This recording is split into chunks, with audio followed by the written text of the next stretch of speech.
이번 수업 시간에는 한 제국의 발전 과정을 살펴봅니다. 한 무제와 그 이후 시대의 정치, 경제, 군사, 제도 등 각 분야에 대해서 살펴봅니다. 첫 번째로 무제 시대의 내치에 대해서 살펴봅니다. 여러 가지 제도와 정치에 대해서 살펴봅니다. 두 번째로 한 무제 시기의 대팽창을 살펴봅니다. 한 무제 시대 때 흉노를 비롯한 주변 국들을 정복하고 영토를 확장하는 과정을 살펴봅니다. 세 번째, 한 무제 시기 대팽창으로 인한 후유증을 살펴봅니다. 네 번째로 무제 사후, 소제, 선제, 원제 등 여러 황제들 시기의 정치를 살펴봅니다. 1. 무제의 내치. 기원전 141년 경제가 죽고 태자 철이 즉위했습니다. 이때 태자의 나이는 16살이었습니다. 이 사람이 무제입니다. 한 무제는 오랜 기간 동안 재임했는데 여러 방면으로 개혁을 단행했습니다. 그래서 한 왕조는 이때부터 명실상부한 새 시대가 시작이 됩니다. 한 무제는 가의가 건의한 개혁안을 실천에 옮겼습니다. 흉노토벌, 제후의 분화, 대신에 대한 우대, 유학 존중, 역법 개정, 억상정책, 유협의 징계, 교육의 확장 등 가희의 주장이 모두 무제 재위 시기에 실현되었습니다. 가희가 참 대단한 훌륭한 정책 전문가죠. 그러나 무제에게도 결점은 있었습니다. 예를 들면 만년의 사치생활, 미신을 믿고 재산을 모으는 일 등이 있었습니다. 특히 대외팽창과 영토 확장, 대내적인 개혁은 한 제국의 장기적 번영과 평화의 기초를 형성하게 됐다라고 하는 점에서 높이 평가할 수 있습니다. 먼저 무제 내치에 대해서 구체적으로 살펴보도록 하겠습니다. 무제는 즉위한 다음에 즉 기원전 140년 연호를 제정하여 건원 원년이라고 하였습니다. 이는 중국 황제가 처음으로 연호를 사용하기 시작한 것입니다. 무제는 후에 여러 차례 개원 즉 연호를 바꾸었습니다. 기원전 104년 신하 공손경, 호수, 사마천 등의 건의를 받아들여 진다나 시대 때 역법을 고쳐서 하정으로 바꿨습니다. 즉 진나라는 10월을 태수 즉 한 해의 첫 달로 삼았는데 이때부터 정월, 지금처럼 1월 달이 세수 즉 한 해의 첫 달이 되었습니다. 이 밖에 색깔은 왕조의 색깔은 황색, 수는 오로 정했습니다. 연호와 역법이 그 이후 정근대 시대 때 중국에서 계속 사용됐다라고 하는 점에서 황제 제도에서 가장 중요한 조치를 취한 것입니다. 그 다음에 무제가 취한 정책이 제후왕 견제책이었습니다. 당시 제후왕국은 경제시대 때 정리하여 그 실력이 많이 쇠약해졌으나 그들의 영토는 그대로 컸습니다. 무제는 주보원의 계책에 따라 기원전 127년 소위 추운령을 반포하여 제후왕의 계승은 적자 이외에 다른 아들들에게도 토지를 나눠주도록 허락하고 중앙정부에서 열후로 봉하게 했습니다. 그리고 열후들의 후국 즉 시급을 별도로 한 중앙정부의 군에 속하게 했습니다. 이런 조치를 취한 이후 제후왕국은 더욱 세분화되어 축소되었으며 대부분 일반적인 한 군보다도 더 작아졌습니다. 무제는 열후에 대해서도 방심하지 않고 죄만 있으면 벌을 내려 폐위시켰습니다. 그 다음에 좌관율, 부익률, 아당률, 주급률이라고 하는 여러 가지 법률을 만들었습니다. 좌관율은 제후왕국에 파견된 관리가 제후왕과 사사로이 군신관계를 맺는 것을 규제했습니다. 이는 5초7국에 난 이후 경제시대 때 제후왕이 자기 왕국의 정치에 관여하는 것을 배제시켰는데 이들이 사사로이 군신관계를 맺게 되면 다시 왕국의 정치에 관여할 수 있기 때문에 이런 규정을 만든 것입니다. 부익률은 제후왕을 위해 세액을 증액시키거나 별도 명목으로 과세하는 것을 금지합니다. 이것도 마찬가지로 관리들이 제후왕의 사적인 신하가 되는 것을 방지함과 아울러 제후왕의 경제적인 측면에서 통제, 관리한 조치였습니다. 아당률은 중앙정부에서 파견한 관리가 제후왕의 죄를 묵인하는 것을 처벌하는 규정입니다. 주급률은 황제의 종묘제사 때 제사 비용으로 제후왕과 열후에게 황금을 헌상하도록 했습니다. 인구 1000명당 금 4량을 납부하도록 했습니다. 그런데 그 양이 부족하거나 성분이 기준에 미달하면 처벌하는 방법입니다. 기원전 112년 열후 106명이 주급률에 저촉되어 자기를 뺏기게 됩니다. 사실 여기서 가장 중요한 거는 금의 무게와 금의 성분인데 이런 것들은 중앙정부가 검사를 하면서 약간의 사기를 칠 수 있는 것이었습니다. 그래서 이 조치는 열후들을 제거하기 위한 일종의 꼼수 정책으로 활용되었습니다. 지금 보시는 사료는 추운형 사료입니다. 시험에 출제될 수도 있기 때문에 한번 읽어보도록 하겠습니다. 문제체 가생지의 분제조 경제용 조조지개 삭 5초 무제시 주보지책 하 추운지령 사 제호왕 득 분호읍이 봉자재 불행 출척 이 번국 자석 자차 1에 제분위7 조분위6 양분위5 회남분위3 황자 시립자 대국 불과 10여성 장사 연 대수유 구명 개무 남북변의. 여기서 간단하게 번역해 보도록 하겠습니다. 문제가 가생, 즉 가의를 지칭합니다. 의 주장을 채용하여 제와 조를 나누었고 경제는 조조의 계책을 이용하여 오와 초의 영토를 줄여버렸다. 무제는 주보원의 계책을 시행하여 추웅령을 선포하여 제후왕에게 호읍을 나누어주고 아들과 아우에게 나누어주고 내쫓지 않으니 번국은 스스로 쪼개졌다. 이후 제나라는 7으로 조나라는 6으로 양나라는 5으로 회남은 3수로 나뉘었다.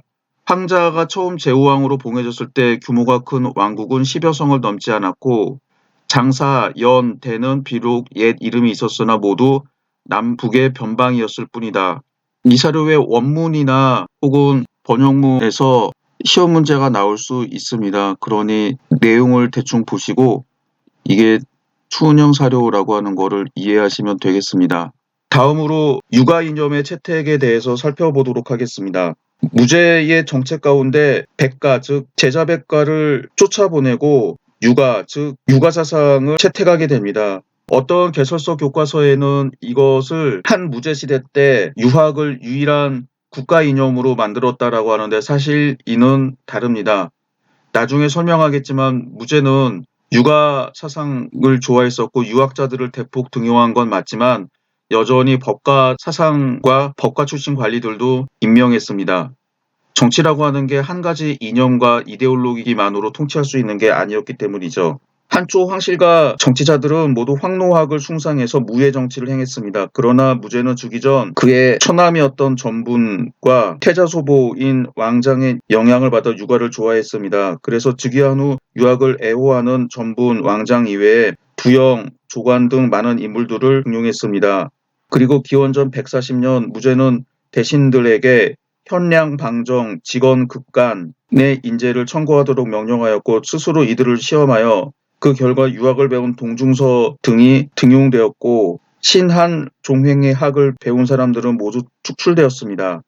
신한은 신부래와 한비자이니 법가를 뜻하고 종횡은 당시에 외교수를 담당하던 종횡가를 지칭하죠. 무제는 늙은 유학자였던 80여 세의 신공을 태중대부로 임명하여 고문으로 삼았습니다. 그러나 무제의 조모인 두태우는 황노술의 신도였기 때문에 이러한 무제 정책에 대해서 크게 불만을 표시했습니다. 그 다음에 왕장, 조관 등은 모두 두태우에게 죄를 지어 자살했고 두영, 전분과 신공은 모두 면직되어 육아의 활동도 이 때문에 큰 타격을 받았습니다. 당시 중앙정부에는 아직도 이전 시대에 임용된 박사 70여 명이 있어서 경서와 제자백과를 연구하는 이들이 모두 있었으나 무제는 두태우의 방해 때문에 일어나 할 수 없어서 단지 기원전 136년 오경 박사만을 두어 유수를 제창하였습니다. 오경 박사 가운데 시경 박사는 문제와 경제 시대에 이미 설치되었던 것이며 무제 때 그 밖에 박사를 증원했는데 서, 즉 서경입니다. 예, 예기, 역, 주역, 춘추 공양의 사경이 있었습니다. 다음에 두태우가 죽자 무제는 비로소 정부 안에서 녹을 먹고 있는 유가가 아닌 박사들을 축출하고 더욱 확산시켜 유학은 이때부터 문화의 정통적인 지위를 차지하게 되었습니다. 이 밖에 박사제자원 50명을 두어 해마다 곡과 즉 시험을 실시하여 성적이 우수한 자는 천자를 시위하는 난관으로 삼고 그 다음인 자는 관리에 임명했습니다. 이런 조치 덕분에 육아는 더욱 관리가 될 기회가 많아지게 됩니다. 여기에서 한 무제의 유학 중용에 대한 기록들을 읽어보도록 하겠습니다. 두태우가 승하하자 무한후 전분이 승상이 되어 황제와 노자의 학설, 혁명학파 등 제자백가의 언서를 물리치고 문인과 유학자 수백 명을 초빙했다. 그리하여 공손홍은 춘추로서 일개선비에서 일약 천자의 삼공반열에 올라 평진으로 봉해졌다. 그 뒤로 천하의 학자들이 모두 유학에 쏠리게 되었다. 동중서의 현량대책. 지금은 스승마다 추구하는 도가 다르고 사람마다 논의가 달라 그 방향이 100가지나 되고 지향하는 뜻이 같지 않습니다. 이러한 이유로 인하여 황제께서 통일을 유지하는 대책을 세우지 못하고 있습니다. 법제가 여러 차례 변했기 때문에 아랫사람들이 무엇을 지켜야 할지 모르고 있습니다. 어리석은 제가 생각하기에 육예의 학문과 공자의 가르침에 속하지 않는 여러 가지 모든 학술은 모두 그 길을 끊어버림으로써 다같이 세상에 나아가지 못하도록 해야 합니다. 그리하면 사악하고 편벽된 학설이 사라질 것이고 그런 연후에 통치와 기강이 하나로 되고 법도가 분명해져 백성이 무엇을 따를 것인지 분명하게 알게 될 것입니다. 사실 저는 사상의 획일화를 좋아하지는 않습니다. 무제가 유학을 중용한 이후 정근대 시대 중국은 유가사상이 통치하는 시대가 되었습니다. 유가사상의 장점은 많이 있습니다.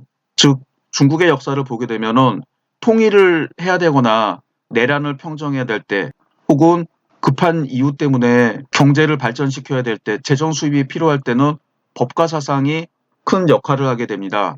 그러나 통일된 제국을 유지하는 데에는 육아가 훨씬 더 유용하다고 할 수 있죠. 그래서 양자를 잘 이용하는 게 중요하고 다른 법과와 육아를 제외한 다른 제자백과 사상들도 참 좋은데 더 이상 발전하지 못한 게 상당히 아쉽습니다. 그러나 앞에서 이야기를 한 것처럼 무제가 유학을 현창했다라고 해서 법과가 완전히 망한 것은 아닙니다. 한무제는 여전히 혹리를 중용했습니다. 혹리는 법률을 엄격하게 적용했던 관리들을 지칭합니다. 이 혹리를 중용했던 배경에는 무제가 흉노 정벌하느라 엄청나게 많은 재정을 탕진하게 되는데 그래서 군사 비용을 객출하기 위해서 국가 통제의 경제 정책을 실시하게 됩니다. 홍리들은 이런 정책을 뒷받침하고 실제로 집행했던 사람들을 지칭합니다. 그리고 한무제와 선제 등의 정치인은 내법 외유라고 합니다.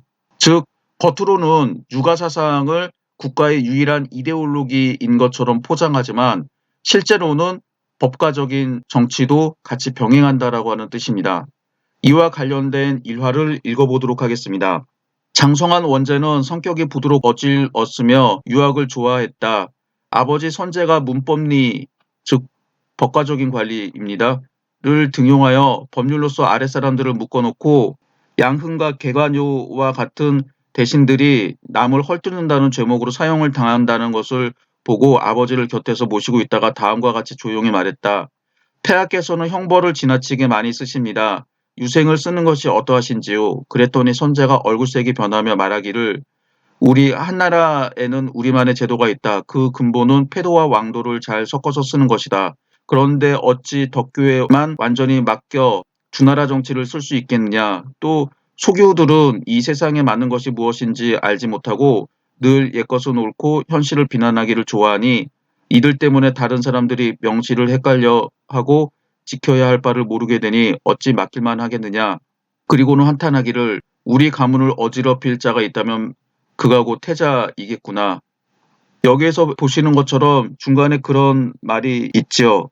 패도와 왕도를 잘 섞어서 쓰는 것이다. 이게 내법 외우를 그대로 설명한 것입니다. 여기서 패도라고 하는 거는 법과 사상을 지칭하죠. 원래 패도가 법과 사상은 아닙니다만 왕도라고 하는 거는 육아 사상을 의미하는 뜻이 되겠습니다. 그래서 이후에 중국의 역사는 여기서 보시는 것처럼 겉으로는 육아 사상을 현창하지만 법을 상당히 중요하게 여겼습니다. 그래서 신하들이나 백성들이 만약에 법을 어기거나 혹은 관리들이나 정적들을 제거할 때 평소에는 육아 사상에 관대하고 너그러운 정치를 했지만 정적이나 백성들을 강하게 통치해야 될 때는 원칙대로 법을 사용합니다.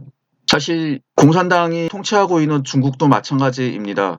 예를 들면은 중국 여행을 가게 될 때 비자를 발급을 받죠. 비자를 발급할 때 조건들을 되게 완화해서 해줍니다. 그러다가 박근혜 정권 시절에 괜히 사드를 배치하는 바람에 중국이 우리나라를 철저하게 짓밟았죠. 그 중에 한 가지가 비자를 발급할 때 원칙적으로 하는 겁니다. 원래 이제 그 전에 봐줬던 조건들을 엄격하게 보고, 심지어는 최근에 이야기를 들어보면은 자기가 중국에서 관광하거나 활동했던 장소와 시간까지도 명시해야 된다라고 합니다. 원래 아마 규정이 그랬을 텐데 처음에는 규정대로 하지 않다가 나중에 엄격하게 규정 잣대를 들이대는 거죠. 이거는 관광 비자뿐만 아니라 무역이라든지 경제, 한류 이런 면에서도 다 마찬가지였습니다. 그래서 중국 애들이 좀 무서운 게 평소에는 법을 안 지키는 것처럼 하다가 뭐 우리나라나 정적이나 이런 사람들을 밟으려고 할 때는 철저하게 지키는 이중적인 모습을 보이고 있습니다. 다음으로 무죄가 한 중요한 전치가 주자사의 설치입니다. 기원전 106년의 일입니다.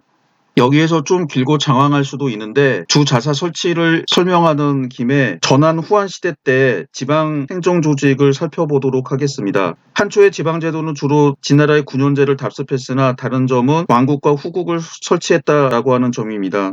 이를 일본학자들은 군국제, 중국에서는 쌍괴제라고 합니다. 한초의 왕국은 지역이 넓어서 한 왕국이 몇 개 군을 관할할 수 있었습니다. 왕도가 있는 군에는 내사가 다스리고 각 지군에는 태수를 두고 그 아래에 현과 향이 있어서 보통의 군영과 같았습니다. 내사와 각 지군의 태수는 중앙에서 파견된 왕국 승상이 다스렸습니다. 이 밖에 왕국의 중요한 관리에는 중의가 있어서 군사를 담당하고 어사대부와 국영이 있어서 소형의 중앙정부와 거의 같았습니다. 5조 7국의 난 이후 한나라는 왕국 승상의 명칭을 상으로 바꾸고 그 밑에 있었던 많은 관리들을 감원했습니다. 무제 이후 왕국의 지구는 대부분 삭감되어 없어지고 한 군만 남게 되었습니다. 왕국의 주요 관리로는 최후까지 남아있던 것이 상과 중의였는데 상은 군태수와 같고 중의는 군 도의와 같았으므로 왕국의 조직과 군의 조직은 거의 비슷하게 되었습니다. 후국의 지역은 가장 큰 것이 한현이고 그 행정장관도 상이라 불렀으나 실제적으로는 현영과 같았습니다. 동시에 열후는 정치에 참여한 사람들이 극히 드물고 받은 조세는 상을 통해서 여루에게 바쳤습니다.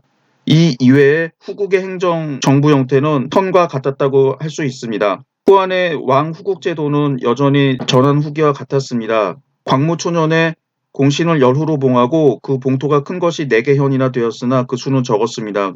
이 밖에 광무제 때 공국을 두었습니다. 건무 2년 즉 26년 주의 후예인 희상을 승휴공에, 건무 5년 즉 29년에 은혜 후예인 공안을 은소가공에 봉했는데 봉토는 각각 1현이었습니다.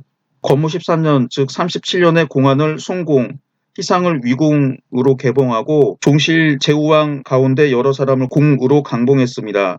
그리고 제후왕에서 공으로 강봉된 사람들도 봉토는 여전히 한 군이었습니다. 건무 19년 즉 43년에 종실에 있었던 여러 공을 다시 왕으로 승격시켰습니다. 이때부터 공국은 송위만 남았으며 한현만 가지고 있어서 후국과 같았습니다. 한쪽 군국의 총수는 진보다 많았습니다. 고조 말년에 군국은 모두 56개였습니다. 여태우 시대 때 몇 개 왕국을 증가시켰으나 곧 감소되었습니다. 문제와 경제 시대에도 10여 개의 왕국이 있었습니다. 무제 때 이르러 영토가 넓어지자 많은 군을 증설했습니다. 기원전 104년 한해 군국은 110개가 되었고 이 중 군이 89개, 국이 21개였는데 이때가 한대 군국의 수가 가장 많을 때였습니다. 이후부터 감소되어 기원후 2년 즉 평제 원시 2년에는 모두 103개의 군국이 있었는데 국 즉 왕국이 20개, 군이 83개였습니다. 후한시대 군국의 수는 자주 변했는데 순제 영화 5년 즉 140년을 기준으로 볼 때 당시 105개의 군국 가운데 국이 20개, 속국이 6개, 군이 79개였습니다. 속국은 무제가 귀순한 외족들에게 특별히 설치한 구역으로 속국도의가 다스렸습니다. 그러나 전한시대의 속국은 군에 부속되어 있었고 후한 안제 때의 속국은 별도의 현을 갖게 되어 지위가 군과 동일하게 되었습니다. 이 밖에 진의 내사는 군의 수 안에 포함되지 않았으나 한해 산보는 군의 수에 포함되었습니다. 군국 밑에는 반드시 현이 있었는데 이민족이 거주하는 현을 도라고 불렀으며 이러한 제도는 진나라의 제도와 같았습니다. 어떤 군국에는 약간의 후국이나 황후 공주들의 시급이 포함되었습니다. 사료 용어로는 읍이라고 합니다. 평제 원시 2년 즉 기원후 2년 전국의 현읍이 1314개, 도가 32개, 후국이 241개가 있었는데 현읍, 도, 후국을 합하면 1587개였습니다. 현읍, 도, 후국을 현급 행정구역이라고 할 수가 있겠죠. 인구는 1223만 3062호에 5,959만 4,978명이었는데 전환 인구가 가장 많을 때였습니다. 후한 순제 영하 5년 140년에 전국의 현, 읍, 도, 후국은 1,180개였습니다. 인구는 환자 때가 가장 많았는데 156년 당시 인구가 1,607만 9,060호에 5,006만 1,856명이었습니다. 한 현의 인구는 보통 1만 호를 기준으로 했는데 많은 곳은 수만 호, 적은 곳은 3, 4천 호가 되는 곳도 있었습니다. 현 이하의 조직으로는 향과 정이 있었으며 정 밑에는 다시 리, 15로 나누어 5가구를 5, 10가구를 10, 10개의 10을 리로, 즉 100가구죠. 10리를 정으로 10정을 향으로 편제하였습니다. 이러한 편제는 진나라 때와 같았으나 실제로는 그렇게 철저하지는 못했습니다. 예컨대 정의 설립은 비록 호구를 표준으로 삼았으나 치안 유지와 변경의 방어를 튼튼하게 하기 위해서 어떤 변방 지역에는 인구가 적더라도 정을 설치했습니다. 군의 장관은 태수라고 하는데 질 2,000석이며 중앙정부에서 파견했습니다. 태수는 비록 군의 행정을 처리했으나 매년 반드시 승상에게 상계했습니다. 계란, 계부를 가리키는데 한 군의 호구와 제부의 장부 정리를 말합니다. 태수는 매년 관리를 승상에게 보내어 이러한 재정 호구 자료를 제출해야 했습니다. 승상은 이를 바탕으로 통치하는 참고 자료로 삼았습니다. 태수 이하의 중요한 관리로는 도위와 승이 각각 한 명씩 있어서 모두 중앙에서 파견했습니다. 도위는 비 2,000석으로 한 군의 군사를 맡았습니다. 승은 600석으로 태수의 공무 처리를 도와줄 뿐 실권은 없었습니다. 그 밖에 연속은 태수가 그군 사람들을 뽑아 임명하였고 가장 중요한 공조는 군부, 즉 군청의 여러 조를 통할하고 군리의 진퇴와 상벌을 주관하는 권력이 컸습니다. 조선시대의 이방에 해당하는 관직입니다. 이 밖에 도구 몇 사람을 두어 군에 속해 있으면서 여러 현을 분담해서 감독하고 감찰하는 기능을 맡았습니다. 현의 장관도 1만 호 이상의 현은 령이라고 부르는 것이 통례로 질은 600석에서 1,000석이었고 1만 호 이하의 현은 장이라고 불러서 질은 300석에서 500석이었습니다. 그러나 행정 업무의 다과에 따라 설치 표준으로 삼았습니다. 그리고 승이 있어서 문서를 관리하고 위가 갑주를 맡아 도적을 다스렸습니다.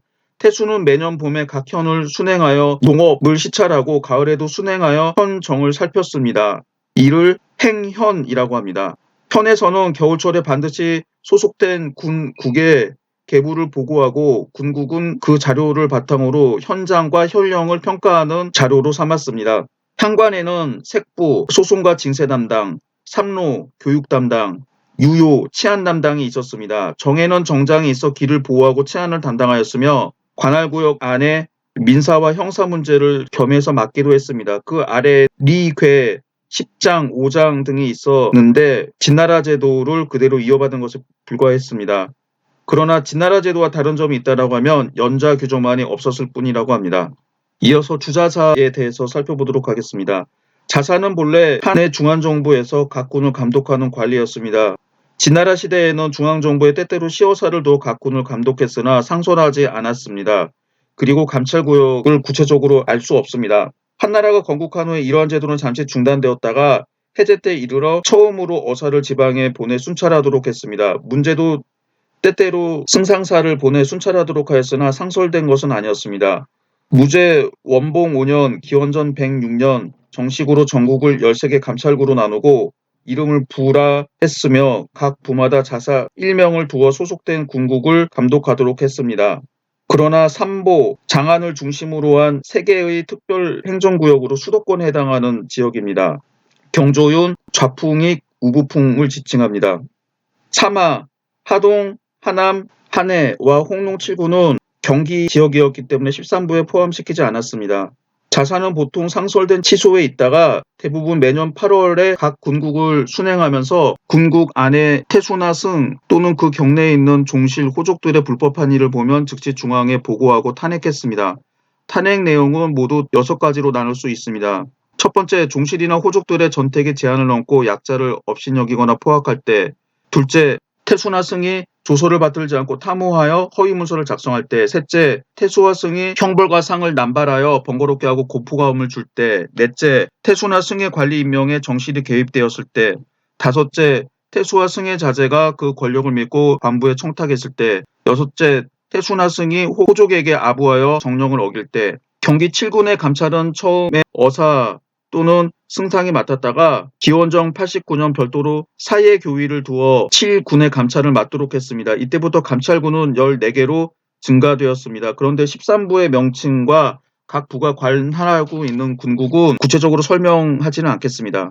13부가 감독하고 있는 각 군국은 무제때를 표준으로 한 것인데 그 이후에 비록 군국의 감소가 있었지만 부의 범위에는 큰 범위가 없었습니다. 평제 때 왕망이 정권을 잡은 후 전국을 12주로 고치고 한해 삭방 사예 2부를 없애고 량주를 옹주로, 교지를 교주로 고쳐 불렀습니다. 후한 시대에는 삭방을 없애고 사예를 주수에 넣어서 여전히 13부가 되었습니다. 자사의 질은 600석으로 지위는 군태수보다 비교적 낮았으나 자사를 오랫동안 역임하고 성적이 우수한 자는 반드시 태수로 승진될 수 있었습니다. 그리고 중앙을 대표하고 지방을 감찰하기 때문에 권위는 상당히 높았으며 점차 태수 상을 능가하게 되었습니다. 기원전 8년 자사를 주목으로 고치고 질은 중 2000석에 지위는 태수 상 위에 서도록 했습니다. 애제 때 주목의 권한이 너무 커서 기원전 5년 주목을 다시 없애고 다시 자사를 두었으며 질은 여전히 600석이었습니다. 평제 때 다시 주목으로 이름을 바꾸었습니다. 또한 광무제 시기인 기원후 42년 다시 주목을 자사로 개칭하여 그 후 영제 때까지 계속되었습니다. 후한의 자사의 권한은 비교적 전한 때보다 컸습니다. 예를 들면 후한 시대 자사는 범인을 고문할 수 있는 권한이 있었습니다. 이와 같은 자사의 권한은 전한 말부터 시작된 것으로 보이지만 후한 시대에는 더욱 보편적으로 행사되었습니다. 또 자사가 출정할 때 지위를 군대한 일은 안제 때 이미 여러 차례 기록되었는데 이는 전한 시대에는 전혀 없었던 현상이었습니다. 주는 군보다 비교적 범위가 커서 대규모 전쟁이 있는 경우에만 1군 1국의 힘으로 이겨낼 수 없어 자사의 지위가 비교적 편리했습니다. 이처럼 자사의 권세는 더욱 증가되었습니다. 순제 때 조서에서 자사에게 여러 군국을 지휘하도록 하고 자사의 명함을 2000석 앞에 놓도록 하여 지방의 최고 행정장관과 같았습니다. 영제 때 사방에서 반란이 일어나자 188년 익주, 유주, 예주에 주목을 설치하고 중신을 임명하였으며 주 전체의 군정, 즉 군사와 일반 행정을 맡도록 하여 자사와 함께 두었습니다. 따라서 주목의 권한이 더욱 무거워지고 주부는 정식으로 감찰행정구역에서 지방 최고행정구역이 되었으며 전의 지방행정구역인 군현의 2급제에서 주군현 3급제로 변했습니다. 이게 지금 학자들의 통설이긴 한데 중국에 있는 지방행정 제도에서 가장 중요한 점은 가장 큰 행정구역은 지방관으로 두는 게 아니라 감찰구역으로 두는 겁니다. 가장 큰 행정구역의 장관에게 일반 행정과 군사, 재정 문제를 담당하게 되면 이들이 큰 권력을 가지게 되고 중앙정부로부터 독립을 할 수도 있겠죠. 그래서 가장 큰 행정구역인 부 혹은 자사부라고 하는데 이 부는 관할하고 있는 군국과 현 등의 감찰을 맡았을 뿐이지 사실 지방행정은 하지 않았습니다. 그러나 이들한테 권력을 주게 되면서 나중에 큰 문제가 생기게 됩니다. 이어서 무제시대 때 가장 중요한 사건이 내조의 등장입니다. 이는 황제권 강화, 승상과 어사대부를 견제하기 위한 것이었고 상서, 시중, 급사중 등이 권력을 장악했습니다. 여기서 간단하게 내조에 대해서 살펴보도록 하겠습니다. 이 내조가 중요한데 이 내조에 앞서서 한나라의 중앙정부의 제도도 아울러 살펴보도록 하겠습니다. 한나라의 관제는 대체로 뒷나라 때의 것을 답습하여 중앙정부의 최고 관리는 여전히 승상, 태위, 어사대부였고 이를 상공이라 불렀습니다.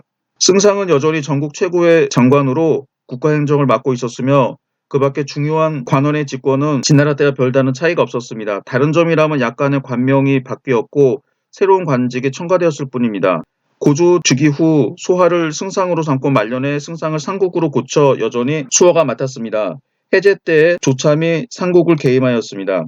기원전 190년 조참이 죽자 상국을 없애고 좌우 숭상을 두었는데 우숭상이 윗자리에 있도록 하였습니다. 기원전 178년 좌우 숭상을 없애고 승상 1명을 두었다가 애제 때 다시 대사도로 이름을 바꿨습니다.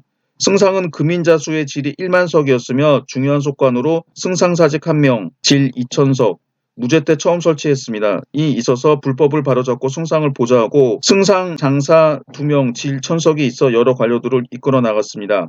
이 밖에 승상, 징사, 승상사가 있었습니다. 승상사는 원래 15명이었으나 무제 때 20명으로 늘렸습니다. 기타 하급관리로는 소사 80명, 속 100명, 속사 150명 등이 있었습니다. 승상부에는 모두 10개의 부서가 있었는데 모두 조라고 불렀으며 전국의 여러 가지 사무를 맡고 있었습니다. 조를 관리하는 사람을 연이라고 부르면 대부분 승상사가 겸임하였습니다. 진대의 태위는 전국의 병사를 담당했습니다. 한 대의 군사의 전권을 장악할 수 없었으나 그 지위가 높기는 여전히 승상과 동급이었고 금인자수의 질 1만석이었습니다. 칠권이 많지 않았기 때문에 때로는 없애기도 하고 두기도 하였습니다. 기원전 139년 태위 관직을 없앴다가 기원전 119년 다시 대사마로 이름을 바꾸어 두었으나 일종의 명예직이었고 장군 호칭 앞에 사용되어 불렸습니다. 그러다가 후한대에 태위 관직을 회복하기는 했으나 그 권한과 직권은 전과 같지 않았습니다. 한대 어사대부의 권력은 상당히 커서 황제의 조서는 먼저 어사대부에게 내려 승상에게 넘겨주었습니다. 또 승상도 상주할 때 어사대부를 통해 전달했습니다. 이는 승상을 견제하고 감시하려는 의도였습니다. 동시에 어사대부는 대부분 황제가 신임하는 사람으로 임명하였으므로 그 권력은 승상을 능가하기도 했습니다. 경제 때의 조조나 무제 때의 장탕, 조우 등은 모두 어사대부로서 권력을 행사했습니다. 진대의 어사대부는 시어사를 인솔하여 감찰을 맡았으나 한대의 시어사는 어사중승에 별도로 속하여 있으면서 감찰만 하고 어사대부와는 서로 관계가 없었습니다. 어사대부의 질은 중2천석으로 성제 말년 대사공으로 고쳐 불렀으며 질은 승상과 같았습니다. 애제 때 다시 어사대부로 바뀌었으나 얼마 후 다시 대사공이라고 바뀌었습니다. 한대의 경우는 전부 진나라 제도를 답습하여 명칭만 조금씩 바뀌었을 뿐 직권은 대체로 전과 같았습니다. 봉상은 경제 때의 태상이라고 바꾸고 낭중령은 무제 때 광록군, 내사는 경제 때 좌우로 나누었다가 무제 때에는 경조윤 좌풍이 우부풍으로 고쳐 삼보라고 부르기도 했습니다. 시속내사는 한초에 시속도위라고 부르다가 경제 때에 대농령이라고 이름이 바뀌었고 무제 때에는 다시 대사농이라고 바꾸었습니다. 전객은 경제 때 대행령이라고 하였다가 무제 때에 대홍려라고 바꾸었습니다. 장작소부는 경제 때 장작대장이라고 바꾸었습니다. 중위는 무제 때 직금호라고 바꾸었습니다. 이 밖에 위위, 정위, 종정, 태복, 소부, 첨사 등은 옛 이름 그대로 사용했습니다. 경에게 속한 속관들도 진나라 제도와 거의 같았습니다. 한대의 소위 구경이란 경 가운데 가장 중요한 9명 즉 태상, 광록훈, 위위, 태복, 정위, 대웅녀, 종정, 대산홍, 소부를 말합니다. 구경은 정경으로 질은 중2천석이고 그 밖의 경은 열경이라고 불렀습니다. 승상은 내외의 일을 모두 맡아보나 구경은 황실과 중앙정부 자체의 업무를 관리하되 구경의 업무와 궁극과 관련이 있는 것은 반드시 승상을 거쳐야 하고 동시에 구경은 직접 황제의 명령을 받을 수 있었습니다. 그러므로 한대 구경은 순수한 승상의 감독을 받는 관청이라고 할 수 없었습니다. 이 밖에 지위는 높으나 실권이 없는 관직으로 태사, 태부, 태보가 있어 합하여 삼사라 부르며 황제의 고문으로 원로중신을 우대하는 관직이었습니다. 삼사는 모두 금인자수로 지위는 삼공 위에 있어서 상공이라고 불렀습니다. 태보는 여태후 때 두기 시작했으며 태사 태보는 평제 때 두기 시작하였습니다. 또 태자를 교육하는 기관으로서 태자 태부, 태자 소부가 있었는데 경제 때부터 두기 시작했습니다. 이들 관직은 대부분 진나라 시대에 있었던 겁니다. 한나라 시대에 신설된 관직으로는 수형도위, 상림원을 관리하는 일을 맡은 관직입니다. 와 교위, 중랑장 등 몇 개 무관직으로 대부분 무제 때 두었습니다. 한대의 관리 등급은 복미의 수로 고하를 정했습니다. 최고인 삼공은 모두 1만석, 전한 어사대부는 중2천석이었습니다. 그 밑에 중2천석, 주로 구경입니다. 진2천석, 왕국의 상입니다. 2천석, 군태수입니다. 비2천석, 군도위입니다. 이 있었고 바로 다시 그 밑에 1천석, 비1천석, 800석, 600석, 400석, 비400석, 300석, 비300석, 200석, 비200석, 100석 등의 등급이 있었습니다. 그러나 매월 실제로 받는 복미는 대단히 적어서 최고의 1만석도 매월 복미 350곡, 곡과 석은 같은 단어로 모두 10두 즉 10말에 해당합니다. 한 대의 관급은 석이라 부르나 실제 발급하는 복미의 단위는 곡이라 불렀습니다. 을 받았으며 최저 100석은 겨우 16곡만 받았습니다. 복미 이외에 봉전이 있었는데 등급의 높고 낮음에 따라 그 수가 정해졌습니다. 이런 관료제도가 있었는데 이런 관료제도에서 승상과 어사대부의 권력을 뺏은 관직이 바로 내조입니다. 내조에 대해서 구체적으로 살펴보겠습니다. 진과 한초의 승상은 비록 전국의 대권을 잡고 있었으나 승상은 황제로부터 위임받은 것으로 반드시 황제에게 책임을 져야 되기 때문에 사실상 최고 행정의 우두머리는 황제였습니다. 이론대로 한다면 황제는 모든 일을 보면서 항상 국가의 대계를 결제해야 합니다. 그러나 황제는 어떠한 사람에게도 책임을 지지 않기 때문에 그가 하는 일의 범위와 정도는 모두 그 본인의 의사와 흥미에 따라 결정되었습니다. 그러므로 진시황제는 모든 일을 친히 결정했으나 이세는 하나도 직접 처리하지 않았습니다. 그러므로 승상의 권력도 그 경중이 같지는 않았습니다. 만일 정치 흥미 있는 황제를 만나면 승상은 그 명령을 처리하면 되기 때문에 큰 권력이 없었으나 반대로 정치 흥미가 없는 황제를 만나면 일체의 일을 승상에게 맡겨버려 승상은 전국적인 일을 처리하게 되었습니다. 대체적으로 한초의 몇몇 황제는 무의 정치의 영향을 받아서 정치에 적극적이 아니었습니다. 따라서 맡겨질만 한다고 하더라도 승상은 큰 권력을 가지고 있었고 권한도 컸습니다. 무제 본인이 모든 것을 장악하려고 했기 때문에 재상의 권력은 더욱 줄어들게 됩니다. 무제는 이를 처리하기 위해 그의 시종과 수행원의 수를 크게 늘렸으며 이들이 점차 승상의 권한을 뺏게 됩니다. 그리고 만년에는 또 일부는 곳을 외정에서 내정으로 옮겼기 때문에 더욱 승상의 중요성이 떨어졌습니다. 한대의 황궁은 전후 양부로 나눌 수 있어서 전부는 성, 즉 소위 외정으로 황제와 대신들이 일을 처리하는 일종의 사무실이었고 후보는 금중, 즉 소위 내정으로 황제 개인이 살고 있는 곳이었습니다. 무제가 내정에서 일을 보자 승상은 지위가 높고 존경을 받는다 하더라도 내정에 불려가기가 불편해서 황제와 승상 사이에는 무형중의 거리감이 생기게 되었습니다. 황제가 국사를 처리하는 데 도움을 주는 사람들은 항상 금중을 출입할 수 있는 일부분의 신하나 항상 황제 좌우를 시종하는 사인 혹은 환관인데 시중, 상서, 산기, 중상식, 급사중의 직함이었습니다. 이들은 더욱이 내조를 형성하게 되고 소위 내조의 우두머리는 무제 본인이었습니다. 내조가 이를 결정한 다음 승상에게 넘겨 처리하도록 하였기 때문에 승상은 점차 내조의 말을 들어 집행하는 집행관으로 변하고 국가의 최고 정책 결정에 참여하는 권한을 잃게 되었습니다. 내조의 상서는 원래 소부에 속하였던 황제의 개인 비서로 그 우두머리가 상서령이었고 질은 1천석에 불과했습니다. 그러나 조령을 반포하고 장주를 열독할 수 있는 권리가 있었기 때문에 점차 명령을 발표하는 기관으로 변했습니다. 무제 이후 상서의 권력은 더욱 커져 정권을 잡고 있는 대신이 반드시 그 직무를 겸하게 되었습니다. 초제 때 곽강은 대사마, 대장군, 영상서 사이 직권으로 보정하였고 전후 좌우 장군을 두어 내조의 최고 정책결정 집단을 이루기도 했습니다. 이때부터 내조는 황제 위주에서 장군 위주로 바뀌게 되었습니다. 이전에 대장군이랑 본래 전쟁 때 군대를 통솔하는 최고 사령관이었고 외척으로 임명하는 것이 상례였습니다.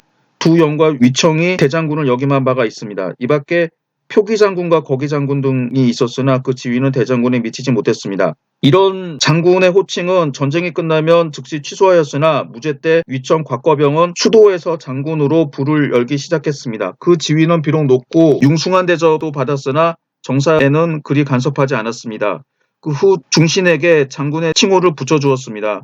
소제 때 대장군이 실제로 섭정하고 승상은 대장군의 속관으로 변했다고 합니다. 외조의 관원으로는 시중, 급사중만이 겨우 내조의 정책에 참가할 수 있었습니다. 이것이 한대 정치제도의 가장 큰 변혁이었습니다. 그 밖에 장군, 즉 거기장군, 표기장군, 위장군도 이때부터 보종 대신의 직함이 되었고 곽광 이후에는 이런 보종장군은 외척이 독점했습니다. 성제 때에는 보종장군의 이름을 없애고 대사마라고 불렀습니다. 이것도 대부분 외척이 차지하였고 단지 애제 때에는 동현만이 대사마가 되는 예외가 있었을 뿐이었습니다. 이처럼 외척의 보정은 왕망의 찬탈을 가능하게 했고 전환시대를 끝내게 합니다. 다음으로 내조의 뒤를 이었던 상서에 대해서 살펴보도록 하겠습니다. 후한 광무제는 전환시대 외척의 폐단을 보고 보종장군을 설치하지 않았으며 황제가 철저히 정치에 참여하도록 하기 위해서 대권을 중앙 내조의 상서에 집중시켜 재상 권력이 줄어들었습니다. 후한 시대의 승상을 사도라고 불러 민정을 살피게 하고 제도 등을 건의하게 하였으며 어사대부는 사공이라고 고쳐 불러 토목공사와 수리를 맡도록 하고 태위는 항상 전국의 병사를 살피도록 했습니다. 따라서 한대의 삼공은 실제 권력이 없었으며 상서는 실제적인 최고 행정장관이 되었습니다.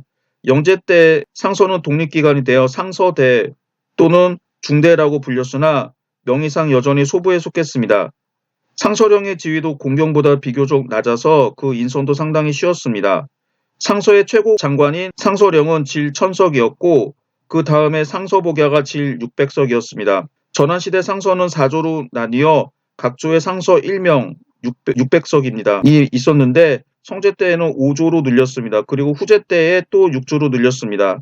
즉 2조 공경의 일을 맡아봅니다. 민조, 리민의 상주를 맡아봅니다.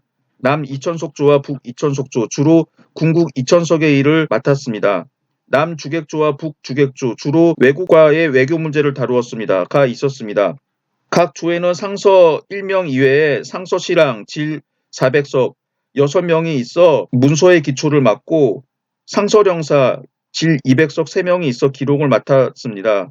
이 밖에 상서 좌우승이 각각 한 명씩 있었으며 지위는 시랑과 같았으나 육조에 속하지 않고 좌성은 상서대 인사를, 우승은 상서대의 총무 역할을 맡았습니다. 후한의 광무제, 명제, 장제, 세황제 때 외척들은 비교적 법을 잘 지켰고 황제들도 정사를 외척에게 위임하지 않았기 때문에 외척의 전횡이 없었습니다. 그러나 화제가 어려서 즉위하자 두태우가 정사를 맡고 오빠 두헌을 대장군으로 삼아 정치를 맡겨 외척의 전횡이 나타나게 되었습니다. 그 후 화제가 성인이 된 후 환관인 정중과 모의하여 두헌을 제거했습니다. 그리고 정중을 후로 봉하고 항상 정중과 정책 결정을 하자 환관의 권세가 강해지게 됩니다. 그 후 한의 조정은 외척과 환관의 정치투쟁의 장소로 바뀌어서 결국은 나라를 망쳤다고 합니다. 환관의 권력 장악은 한무제 때까지 거슬러 올라갑니다. 한무제는 말년에 후궁에서 정사를 결정했기 때문에 소위 내조를 형성하게 되었으며 상서가 황제의 명령을 관리했기 때문에 점차 실권을 장악하게 됩니다. 상서의 장관인 상서령은 원래 사인으로 임명하였으나 무제 때 환관이 상서의 일을 맡아 중서 알자령으로 고쳐 부르고 어떨 때는 중서령이라고 불렀습니다. 그러므로 한대의 상서령과 중서령은 같은 직으로 명칭만 다를 뿐이었습니다. 사기라고 하는 중국 최초의 역사서를 편찬했던 사마천이 자기의 자서의 기록에 따르면은 돈이 없어서 궁형에 처해지게 됐다라고 하는데 제가 봤을 때는 돈이 없어서 궁형에 처해진 건 아니었습니다. 사마천은 역사에 해박하고 문서행정 능력이 뛰어났기 때문에 무제는 일부러 고자로 만들어서 환관으로 만들고 사마천한테 가장 중요한 상서령, 지금으로 치면은 청와대 비서실장에 해당하는 역할을 맡겼습니다. 선제 때 환관인 홍공, 석현이 중서령에 임명되어 국가기밀을 맡게 되자 권세가 더욱 높아져 원제의 대신인 소망지 등을 살해하기도 했습니다. 성제 때 다시 사인으로 임명하여 상서령이라 불러 환관의 권세가 크게 쇠퇴하여 외척이 다시 일어나게 되었습니다. 전환의 환관은 반드시 중서령에 임명되어야 권세를 잡을 수 있었고 후한의 환관은 중상시가 되어야 정치에 참여할 수 있었습니다. 중상시란 벼슬은 진나라 제도를 답습한 것인데 황제를 시종하는 가장 친근한 관리이며 대부분 환관으로 임명했습니다. 그러나 어떨 때에는 환관이 아닌 사인이 임명되기도 하였습니다. 광무제 때 일률적으로 환관으로 임명했습니다. 그때 중상시의 정원은 불과 4명이었으나 화제 때에 환관의 권력이 점차 커지게 되자 마침내 10명으로 증가되었고 황제의 신임을 받았습니다. 따라서 황제는 이미 행정기관으로 변모하고 도리어 황제와 멀어지게 되었습니다. 한제, 영제 시대에 중상시가 황제를 우롱하고 전체 외조를 조종하여 그들의 탐호 불법이 직접 후한의 멸망에 영향을 주었다라고 합니다. 여기서 좀 장황하게 길게 한대, 즉 전환과 후한의 내조를 설명을 했는데 이 내조의 변화하는 과정을 보면은 중국 전근대 시대 관료제도를 완전히 이해할 수가 있습니다. 중국 전근대 시대 관료제도의 가장 큰 특징은 내조의 외조화입니다. 한나라 시대에는 이 내조에 해당하는 상서가 처음에 황제의 비서기관이었으나 나중에 권력이 강화하게 되면서 상소대로 독립을 하게 되고 최고 행정기관으로 바뀌게 되죠. 이런 현상이 계속 되풀이됩니다. 원래 상이라고 하는 관직은 전국시대에 있었는데 물론 거슬러 올라가면 춘추시대부터 있었는데 원래 황제 비서기관이었는데 독립해서 재상이 됩니다. 그래서 상, 승상, 상국으로 불리게 되죠. 그런데 이 승상을 견제하기 위해서 어사대부가 권력을 가지고 부승상으로서 황제의 측근으로 활동하게 됩니다. 그리고 이 어사대부를 또 견제하기 위해서 상서가 등장하게 되죠. 그리고 위진남조 시대 때는 이 상서가 상서대 혹은 상서성으로 독립된 행정기관으로 독립하게 되자 다시 황제의 비서기관으로 중서 혹은 중서성이 두어지게 됩니다. 그래서 위진남조시대에는 중서성과 중서성의 장관인 중서감, 중서령이 사실상 재상 역할을 하게 됩니다. 서진시대 때 순욱은 중서감에서 상서복야로 승진하자 오히려 싫어했다라고 합니다. 직급은 올라갔지만 권력이 줄어들었기 때문이죠. 그러다가 그 이후 남북조 시대에 중서성이 다시 상서성처럼 재상기관으로 승격하게 되자 황제의 비서 역할로 맡게 된 게 문하, 즉 문하성입니다. 그래서 수당시대가 되면 이 문하성이 비록 삼성이라고 해서 중서성, 상서성, 문하성 세 개가 있지만 이 세 개 가운데서 가장 큰 권력을 행사하게 되고 이 문하성의 장관인 문하시중 혹은 시중이 사실상 재상 역할을 맡아서 했다라고 합니다. 당 후기에 한림학사가 두어졌는데 한림학사가 황제의 고문이 되어서 실제적인 황제의 명령을 실제로 작성하거나 이런 역할을 맡게 되면서 권력이 강해지게 됩니다. 그리고 한림학사의 약 40% 정도가 재상으로 승진하게 돼서 한림학사를 내상, 즉 내정에 있는 재상이라고 불리게 됩니다. 그러다가 명대 주원장이 재상제도를 없어서 중서성과 승상을 없애고 내각이라고 하는 걸 두게 되죠. 그래서 문현각, 무용전 같은 전각의 자금성 안에 있는 전각에서 황제가 시키는 대로 문서를 작성하게 했는데 이걸 내각이라고 합니다. 원래 내각에 있는 내각대학사는 정오품 관직이었는데 나중에 정이품인 상서 등을 겸직하게 되면서 권력과 직급이 높아지게 되었지만 여전히 그 황제 비서였습니다. 그러다가 청대가 되면 내각대학사가 정일품으로 승진됩니다. 그리고 옹정제 시기에 군기처를 두게 되면서 이 군기처가 비서 역할을 하게 됩니다. 여기서 보시는 것처럼 중국의 관료제도는 최고 행정기관이 있었는데 이 최고 행정기관을 견제하기 위해서 황제가 비서기구를 두게 되고 이 비서기구가 나중에 권력이 세지게 되면서 정식으로 독립된 최고 행정기관으로 바뀌게 됩니다. 이런 현상이 계속 시대마다 되풀이되는 게 중국 관료제도의 가장 큰 특징입니다. 이를 내조의 외조화라고 합니다. 지금 보시는 사진은 한무제의 능입니다. 무릉이라고 합니다. 능이 아니라 산처럼 보이죠. 한나라 때 이런 황제들의 능을 만들었는데 황제가 즉위하자마자 자기가 죽을 장소인 릉을 만드는 조치를 취하게 됩니다.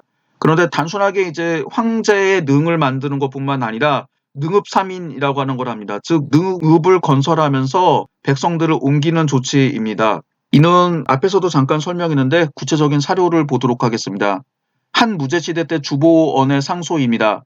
무릉을 처음 세워 천하의 호걸 견병의 가와 여러 사람들을 어지럽히는 백성을 모두 무릉으로 옮기고 안으로는 경사 즉 장안과 경기 지역이죠. 을 충실히 하고 밖으로는 간화를 없앨 수 있었으니 이것은 죽이지 않고도 해를 제거하는 방법입니다. 이 주보원의 상소에서 능읍삼인의 정치적 효과를 알 수가 있습니다. 즉 지방에 있는 유력한 세력들을 중앙에다 옮겨서 감시하고 제거하는 방법으로 능읍삼인이 활용됐음을 알 수 있습니다. 원제 영광 4년 즉 기원전 39년 능읍건설을 중지하는 조서를 반포합니다. 자기가 사는 땅에 안주하고 천사를 어렵게 여기는 것은 백성의 본성이며 고육이 서로 붙어 사는 것은 인정의 바람이다.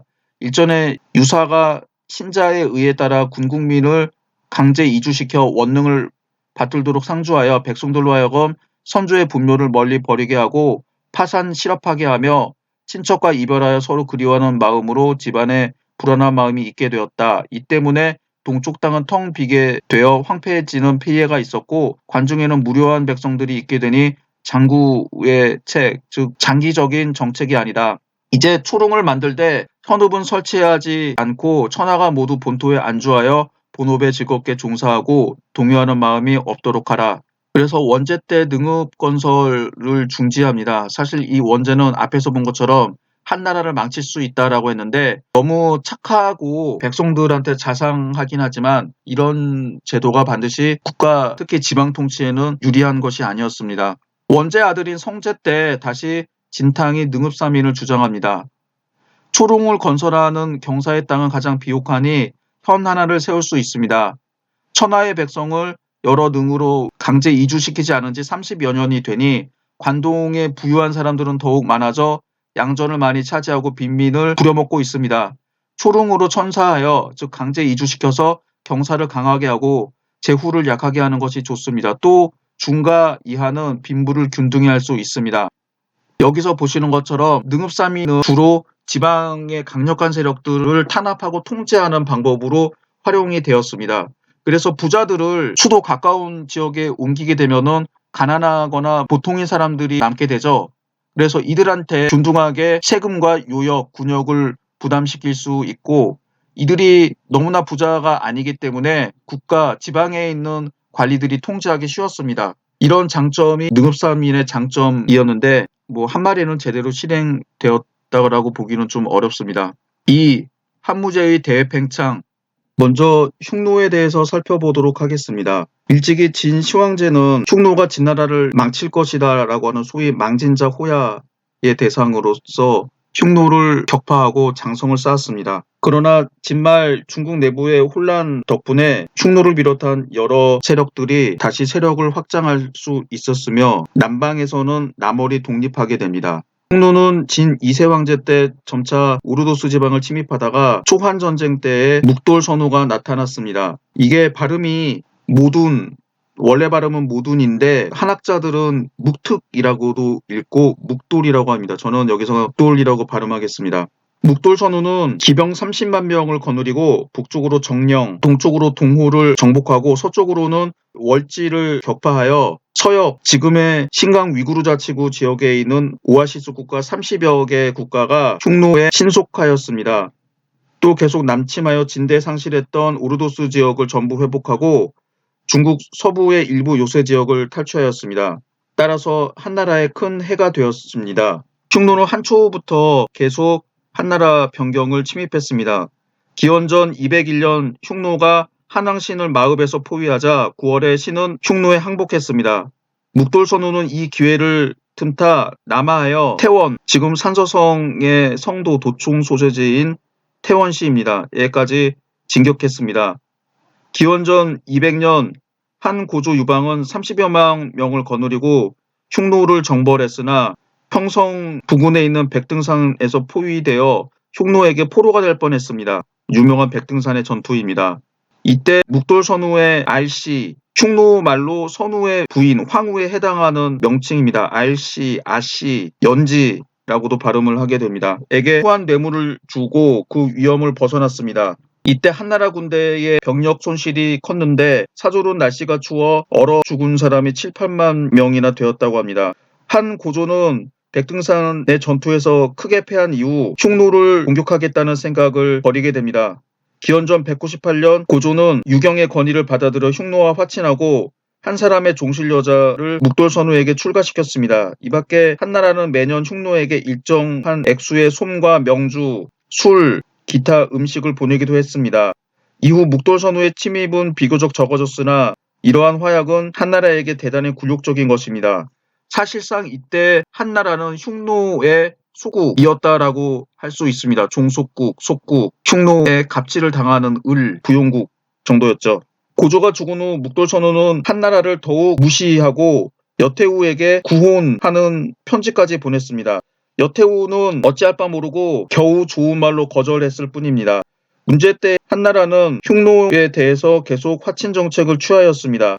기원전 174년 묵돌선우가 죽고 아들 계필이 흉노선우의 잔위를 이어받았는데 노상선우라고 합니다.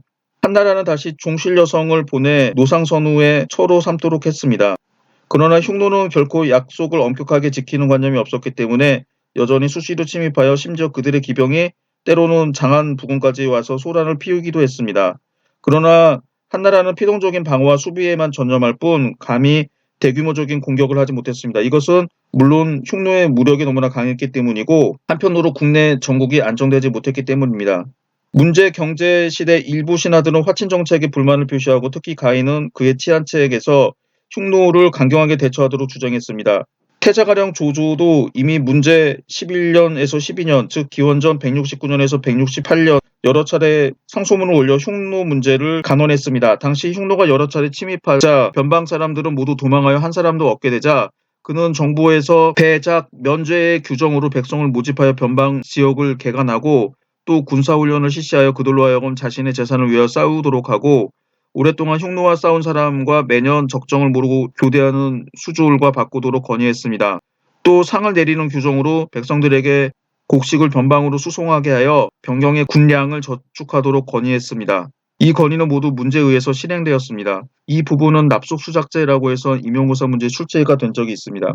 조조의 다른 상주문 가운데 한군과 흉노군의 장단점을 비교하였습니다. 조조는 흉노가 뛰어난 점 3가지를 열거하고 있습니다. 즉 말이 좋고 마술이 뛰어나며 혹한과 기하에 잘 견딜 수 있다고 하였습니다. 한나라 군대의 장점은 5가지인데 평지전에서 뛰어나고 병기가 우수하며 진술이 엄정하고 활쏘기가 정묘하며 보병전에 뛰어나다라고 하는 점을 들었습니다. 그러므로 조조는 험준한 지역에서는 투항한 이민족을 앞세워 흉노와 대항하도록 하는 대안을 제시했습니다. 그들은 흉노의 모든 장점을 가지고 있기 때문입니다. 평원 지역에서는 한나라의 보병군대로 흉노의 기마 부대를 제압하자고 주장했습니다. 기원전 152년 한나라는 다시 공주를 흉노의 군신선우에게 출가시키고 이들과 교역했습니다. 흉노는 여전히 소규모 침입을 계속했으나 한나라는 막을 수 없었습니다. 기원전 133년 한나라는 처음으로 흉노에 대해서 무력을 사용하기 시작해서 어려운 전쟁을 하게 됩니다. 한나라가 흉노에 대해서 취한 화친 정책은 60여 년 동안 유지됐습니다. 무제는 즉위한 후 흉노에 대한 굴욕적인 화친 정책을 다시 참고 견디기 어렵기 때문에 수십 년 동안 쌓아뒀던 국력과 젊은 패기로 흉노를 치기 시작했습니다. 그러나 무제 초기 몇 년 동안에는 쌍방이 여전히 평화 상태를 유지하여 한나라는 흉노에 대해서 여러 가지로 우대하고 무역에서도 흉노에게 최대한 편의를 제공했습니다. 기원전 133년 왕회가 흉노 토벌의 계획을 입안합니다. 주화파인 한항구의 반대로 격렬한 논쟁을 거친 후에 무제는 왕회를 지지하기로 결심했습니다. 그해 한나라는 마읍사람 서비를 흉노에게 거짓 항복하게 하여 흉노로 하여금 마읍에 남침하도록 유인하는 한편 대군 30여만 명을 마읍 부근의 산골짜기에 매복시켜 흉노가 올 때 공격하도록 했습니다. 이 계획은 처음에 잘 진행이 되었는데 흉노의 군신선우가 10만 기병을 거느리고 남하하여 마읍에서 멀지 않은 곳까지 왔다가 한나라의 음모를 알아차리고 후퇴하게 됩니다. 한나라 군대는 이들을 추격하지 못했습니다. 이때부터 흉노는 한과 국교를 단절하고 때로는 침입했으나 관시의 교역은 여전히 유지됐습니다.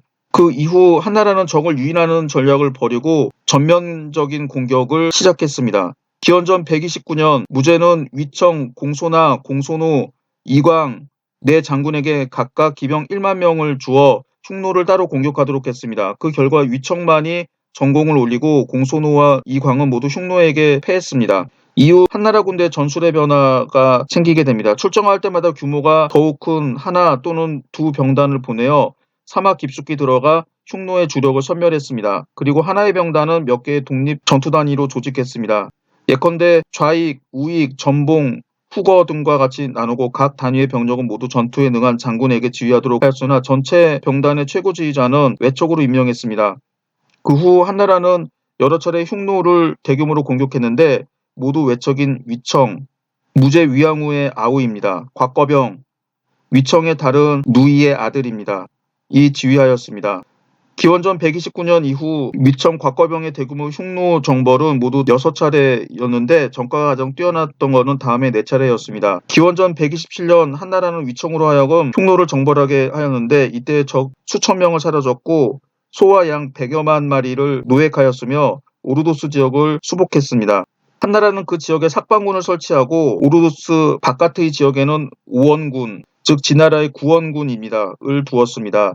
기원전 124년 대장군 위청은 소건, 이저, 공소나, 이채 등을 이끌고 각각 고걸채, 삭방 등지를 출발해서 진격했습니다. 한나라 군사들은 600리, 700리의 국경을 벗어나 흉노의 우연왕을 포위하였습니다. 이때 우현 비왕 10여 명, 남녀 1만 5천 명, 소와 말 수십만 마리를 노획했습니다. 기원전 121년 3월 곽거병이 1만 기병을 이끌고 농서군을 출발해서 서쪽으로 언지산을 넘어 1천여리를 진군하여 흉노인 수급 8천여 급을 참하였습니다. 그해 여름 곽거병은 다시 북지군을 출발해서 흉노 국경 안으로 2천이나 깊숙이 들어가 기련산에 이르러 흉노 3만 명을 참하고 2,500명을 사로잡았습니다. 그해 가을 흉노 고냐왕이 그 무리 4만 명을 이끌고 한해 항복하자 한나라는 이들을 농서, 북지, 삭방, 상군, 운중 5군의 변방 밖에 살도록 하였습니다.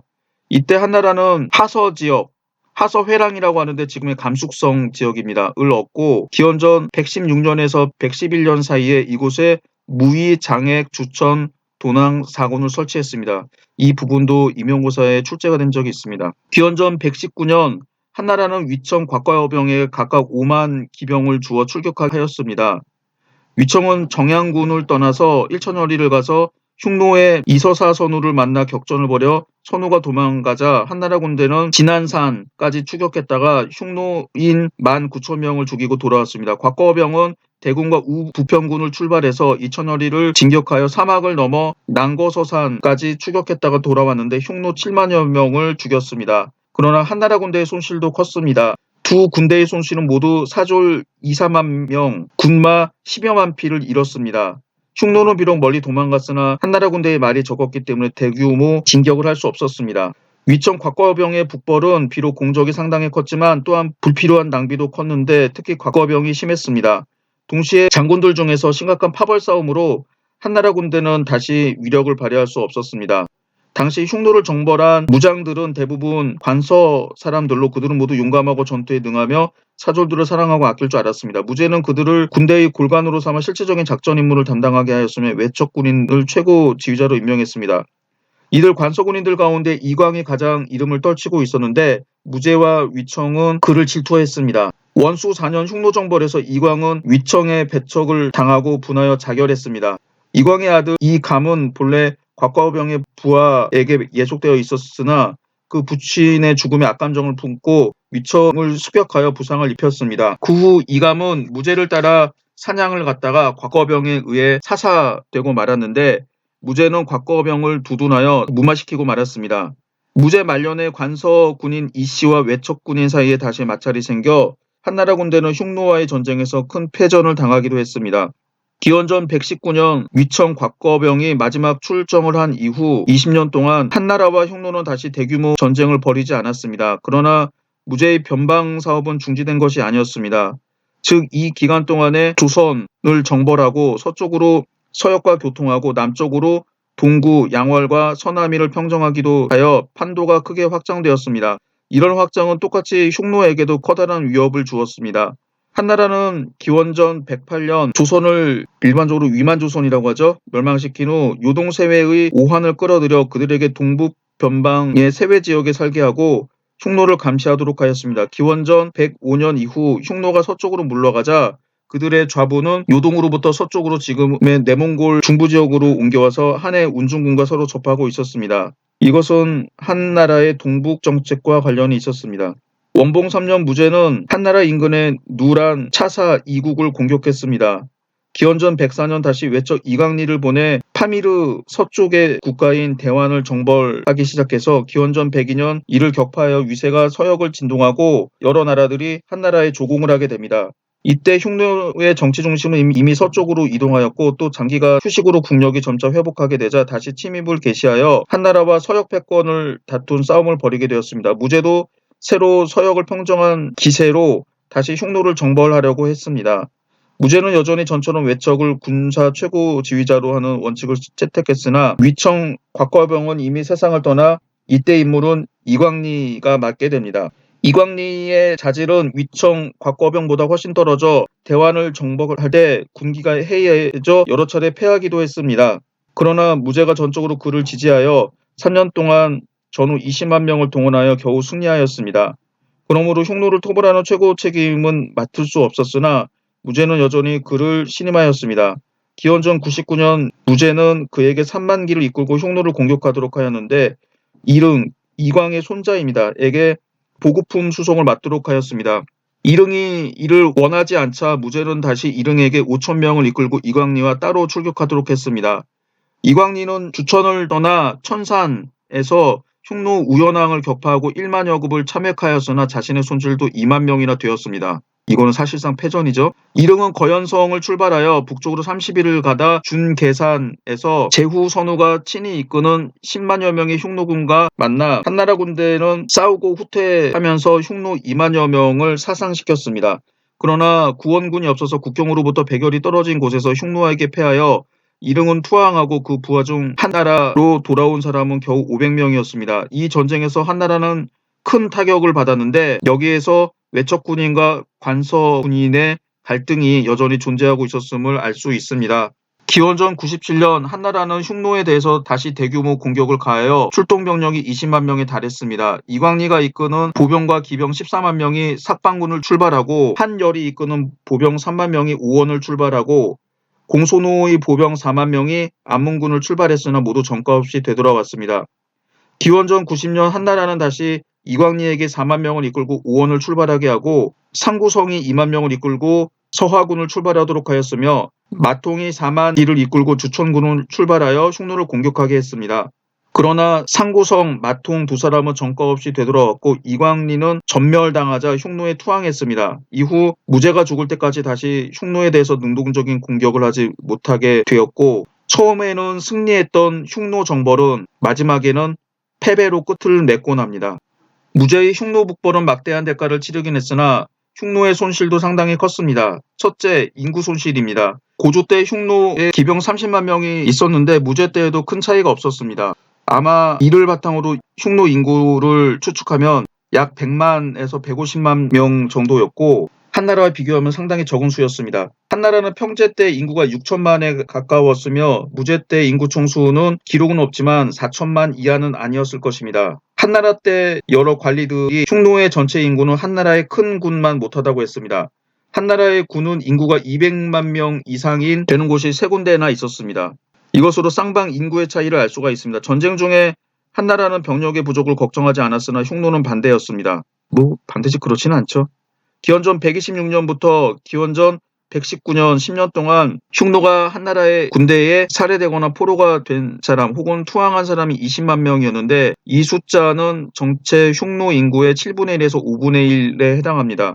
기원전 119년 이후 한나라 군대는 오랫동안 출격하지 않아서 흉노가 휴식의 기회를 얻었으나 전성기의 국력만큼 회복할 수는 없었습니다. 그러므로 흉노 말년에 흉노가 여러 차례 한나라 군대를 물리쳤지만 대규모 침입은 불가능했습니다.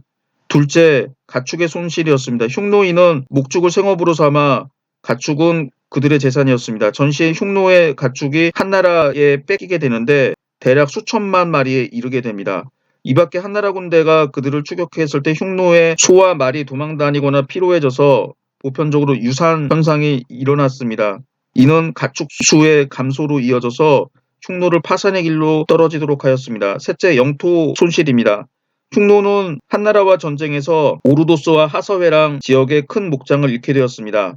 그 후 다시 전쟁에서 물러나게 되어 지금의 내몽골 지역의 상당 지역도 흉노의 영토가 아니게 됩니다. 흉노의 세력 범위에서 벗어나게 됩니다.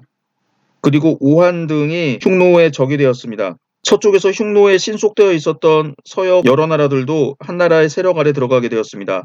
따라서 흉노의 판도는 크게 축소되었을 뿐만 아니라 동시에 삼면에서 적을 맞게 되는 불리한 형세에 놓이게 되었습니다. 한나라의 국력도 장기 전쟁으로 많은 것을 소모했으나 흉노의 곤란은 더욱 심했습니다. 따라서 무제가 죽은 후 흉노는 화친을 회복하려고 마음먹게 되었습니다. 지금 보시는 사진은 무제의 능에 있는 마답 흉노라고 하는 조각입니다. 이 중 일부는 새로 만들었고 이 중 몇 가지는 한 무제 때 만들었다고 하는데 말이 흉노인을 밟고 있는 모습을 상징하고 있습니다. 이는 한 무제가 흉노를 격파하겠다라고 하는 의지를 담고 있음과 동시에 무제시대 때 흉노 원정에서 승리한 전공을 상징하고 있는 조각품입니다. 이어서 한 무제의 대외 업적 중에 비단길의 개통과 서역 경영이 있습니다. 한초 서역은 흉노에 속했습니다. 흉노 서쪽 변방의 일추광은 동복도위를 두어 서역을 관리하도록 했으며 항상 위수, 위려, 언기국 등에 머무르면서 여러 나라로부터 세금을 징수하여 본국의 재정적인 뒷받침이 되게 했습니다. 그리고 하서회랑의 지역도 흉노가 점령했는데 중국과 서역의 교통로가 차단되었습니다. 무제가 즉위해서 흉노 토벌을 준비할 때 본래 하서회랑 지역에 거주하고 있었던 월지국이 흉노에게 정복된 후 일부 사람들이 도망가서 서역으로 가서 또 다른 월지국, 이를 대월지라고 합니다. 을 세우고 흉노를 보복한다는 말을 들었습니다.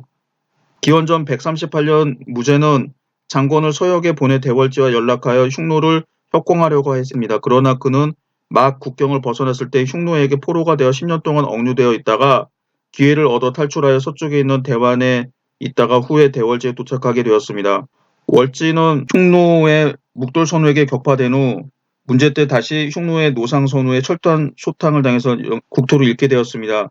많은 월지인들이 서쪽으로 도망가게 되었고 도망가지 못한 월지는 흉노에 노역당했는데 이를 소월지라고 불렀습니다. 서쪽으로 도망간 월지는 지금의 1, 2강 유역에서 대월지를 세웠습니다. 장건이 흉노에 억류되어 있을 때 대월지는 유목민 오손의 공격을 받았습니다. 대월지는 더 서쪽으로 이동하여 박트리아 지역을 점령하고 아무강 북쪽에서 다시 나라를 세웠습니다. 박트리아는 대월지에 신속되었습니다. 장건이 대월지에 이르렀을 때 월지는 환경이 좋아져서 이미 복수할 생각을 잃었습니다. 장건은 대월지로부터 약 1년 동안 머물고 있다가 돌아오는 길에 다시 흉노에게 잡혀 1년을 지내다가 또 탈출해서 원삭 3년에 돌아왔는데 모두 13년 기간 동안 사신으로서 해외를 떠돌아다녔습니다. 그가 출국할 때 동행했던 사람이 100여 명이었으나 돌아올 때 겨우 그와 그의 흉노, 노비, 간보 한 사람뿐이었다라고 합니다. 에다가 한 명이 더 있습니다. 장건과 결혼했던 흉노 아내입니다. 장건은 사명을 달성하지 못했으나 서역 내부의 사정을 한나라가 명확히 알게 됩니다. 기원전 121년 한나라는 흉노를 정벌하여 하소해랑 지역을 뺏고 서역으로 가는 통로를 장악했습니다. 기원전 119년 무제는 다시 장건을 서역의 사신으로 파견했는데 이번에는 오손과 연락해서 흉노의 오른팔을 끊어버리려고 하는 정책이었습니다. 장건은 부사와 장사 300여 명을 이끌고 많은 소, 양, 금은세공품을 가지고 떠났습니다. 당시 서역에 있는 흉노의 위세는 여전했고 서역 제국은 한나라를 잘 몰랐으므로 장건은 여전히 그 목적을 달성하지 못하고 기원전 115년 돌아왔습니다. 그러나 오손도 사자를 장건과 함께 동행하도록 해서 답례했습니다. 장건은 부사를 대환, 강거, 월지, 박트리아 등지로 보냈는데 이들 여러 나라에서도 사신을 부사와 함께 한나라로 파견했습니다. 이후 무제는 서역 경영에 관심을 두게 돼서 해마다 서역에 사절단을 보냈는데 적을 때는 대여섯 번에서 많을 때는 10여 차례씩 그때마다 100여 명 또는 수백 명을 보내기도 했습니다. 기원전 110년에 한나라는 공주를 오손왕에게 보내어 그와 형제가 되기로 하였으나 뒤이어 오손왕은 흉노의 여성을 받아들였습니다.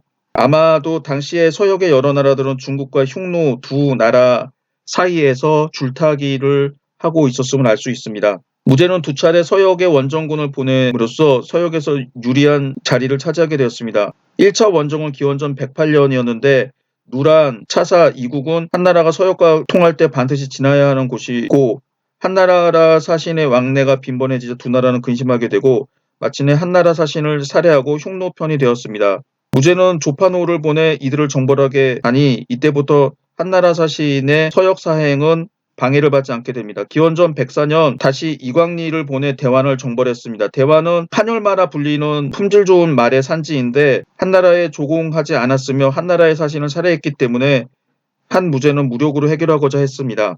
이 원전은 3년에 걸쳐 전후 20만 명이 출동해서 비로소 대환을 정복하고 한열마 1,000피를 얻었습니다. 이 전쟁의 결과 비록 얻은 것은 없지만 한나라의 위세가 파미르 고원을 넘어 중앙아시아 전체로 확대되었고 이때 여러 나라가 자재를 보내 입조하였습니다.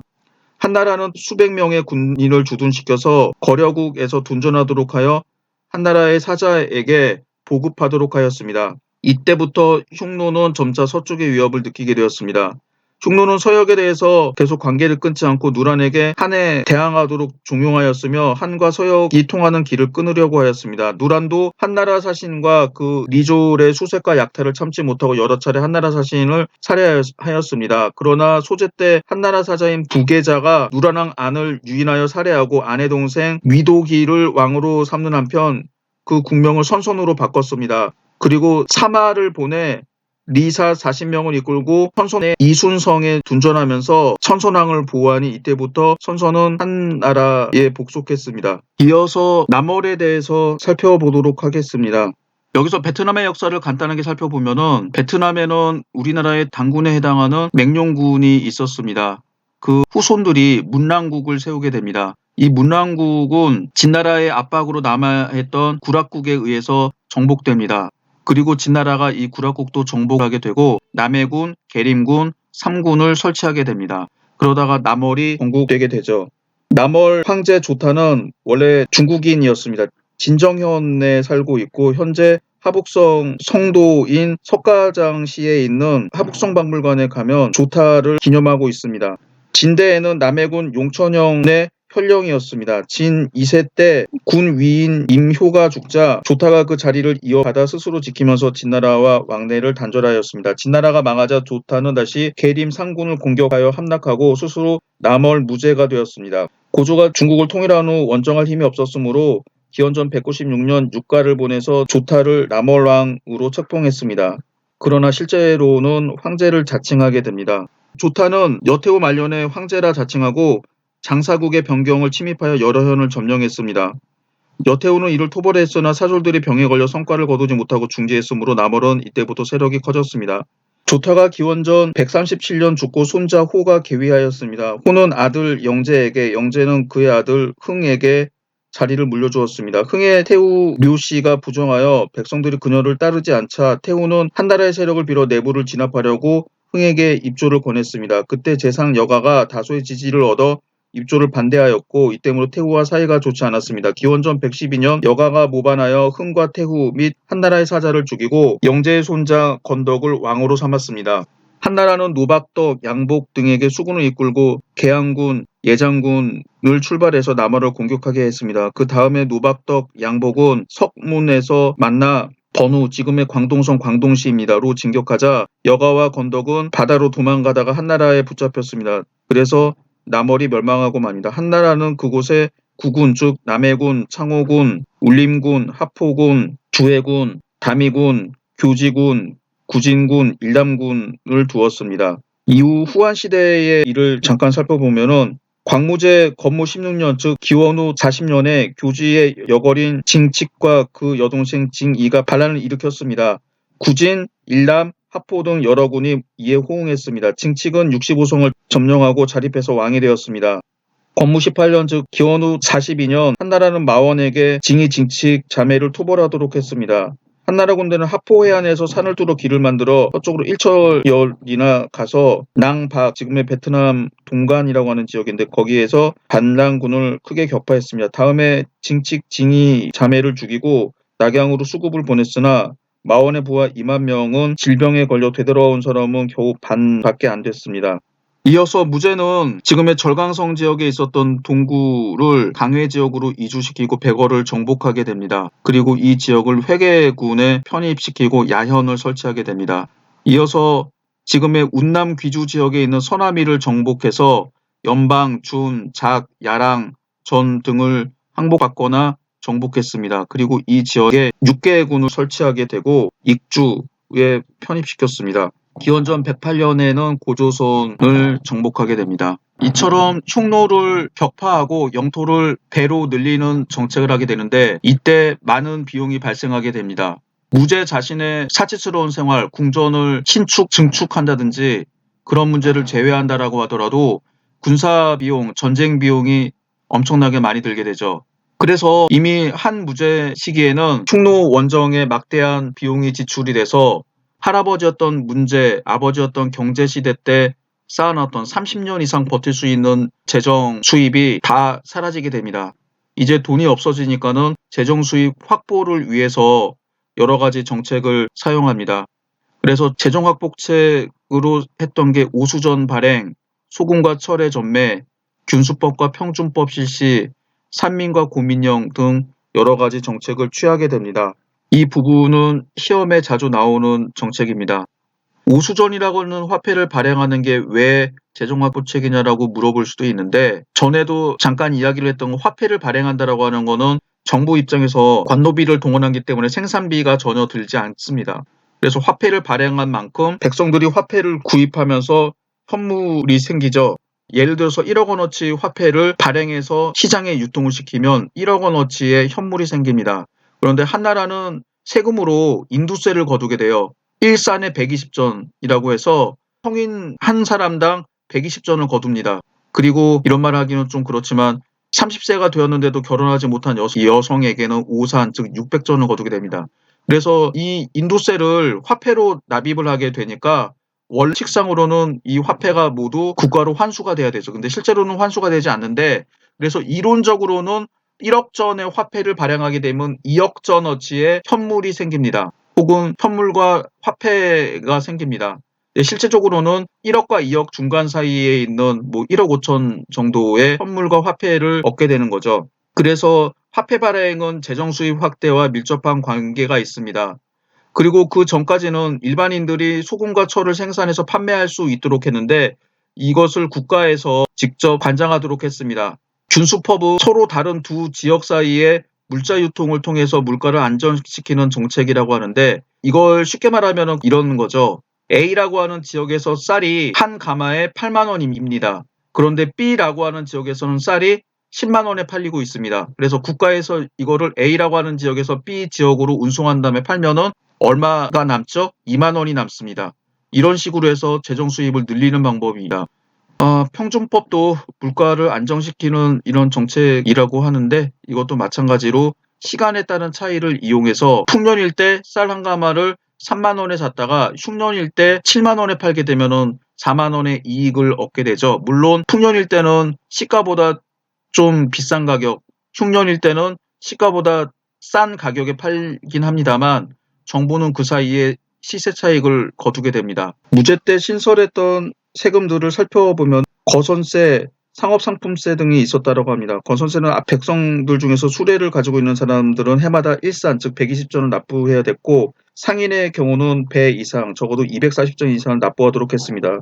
그리고 배는 그 길이가 5장 이상일 때에는 해마다 일산, 즉 120잔을 납부하도록 했습니다. 공상상품세는 당시 산민전이라고 불렸습니다. 상품은 그 값에 2,000전마다 일산, 즉 120전을 납부했고, 공산품은 4,000전마다 일산, 즉 120전을 납부했는데, 전자는 세율이 6%, 후자는 3%였습니다. 이 두 가지 세금은 모두 소유자가 스스로 가격을 보고하도록 하였고, 숨기거나 보고하지 않거나 성실하지 못한 경우에 벌로서 변경에 1년 동안 지키게 했으며, 그 재물은 국가가 몰수했습니다. 동시에 정부는 고발을 장려했습니다. 이걸 고민령이라고 하는데, 모든 고발이 사실일 경우 국가에 귀속된 재물의 반을 고발인에게 상으로 주었습니다. 이건 사실상 돈 많은 사람들한테 돈을 뺏겠다라고 하는 조치라고밖에 할 수가 없습니다. 이처럼 여러 가지 세원을 발굴하기 위해서 세금 제도를 만들고 재정 수입을 확보하기 위해서 한 무제는 상인과 수공업자들을 등용하게 됩니다. 상옥량, 공근, 동각함양 같은 사람이 대표적인 사람입니다. 동근과 공각함양은 남양군 일대에 있었던 제철업자였었고, 상옥량은 상인의 아들이었습니다. 원래 지난 시대에는 칠과적이라고 해서 관리가 될 수 없는 7가지 규정이 있었습니다. 그 가운데 4가지가 상인과 관련된 규정이었는데, 한 무제는 이를 어기고 상인들을 등용했습니다. 이 가운데 상옥량은 여러 가지 세원을 발굴하는 데 적극적으로 성과를 거두었고, 후에 어사대부에 임명됩니다. 이때 재원개발의 한 방법으로 매관매직이 있었습니다. 이거는 무공작이라고 하는데 기원전 123년에 시작되었습니다.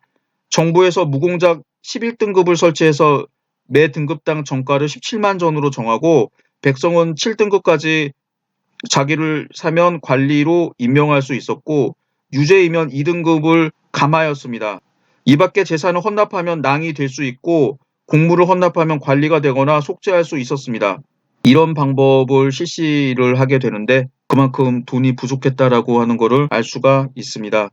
이러한 정책에 가장 피해를 본 사람들은 농민의 피폐입니다. 그 대부분의 농민들이 경제적으로 파산하거나 재산이 줄어들거나 살기 힘들게 되죠. 이는 재민지배 체제의 붕괴에 기여했다라고 합니다. 물론 재민지배 체제가 이미 한나라 초기부터 붕괴했다라고 하는 학설도 있는데, 그리고 호족이 대두하게 됩니다.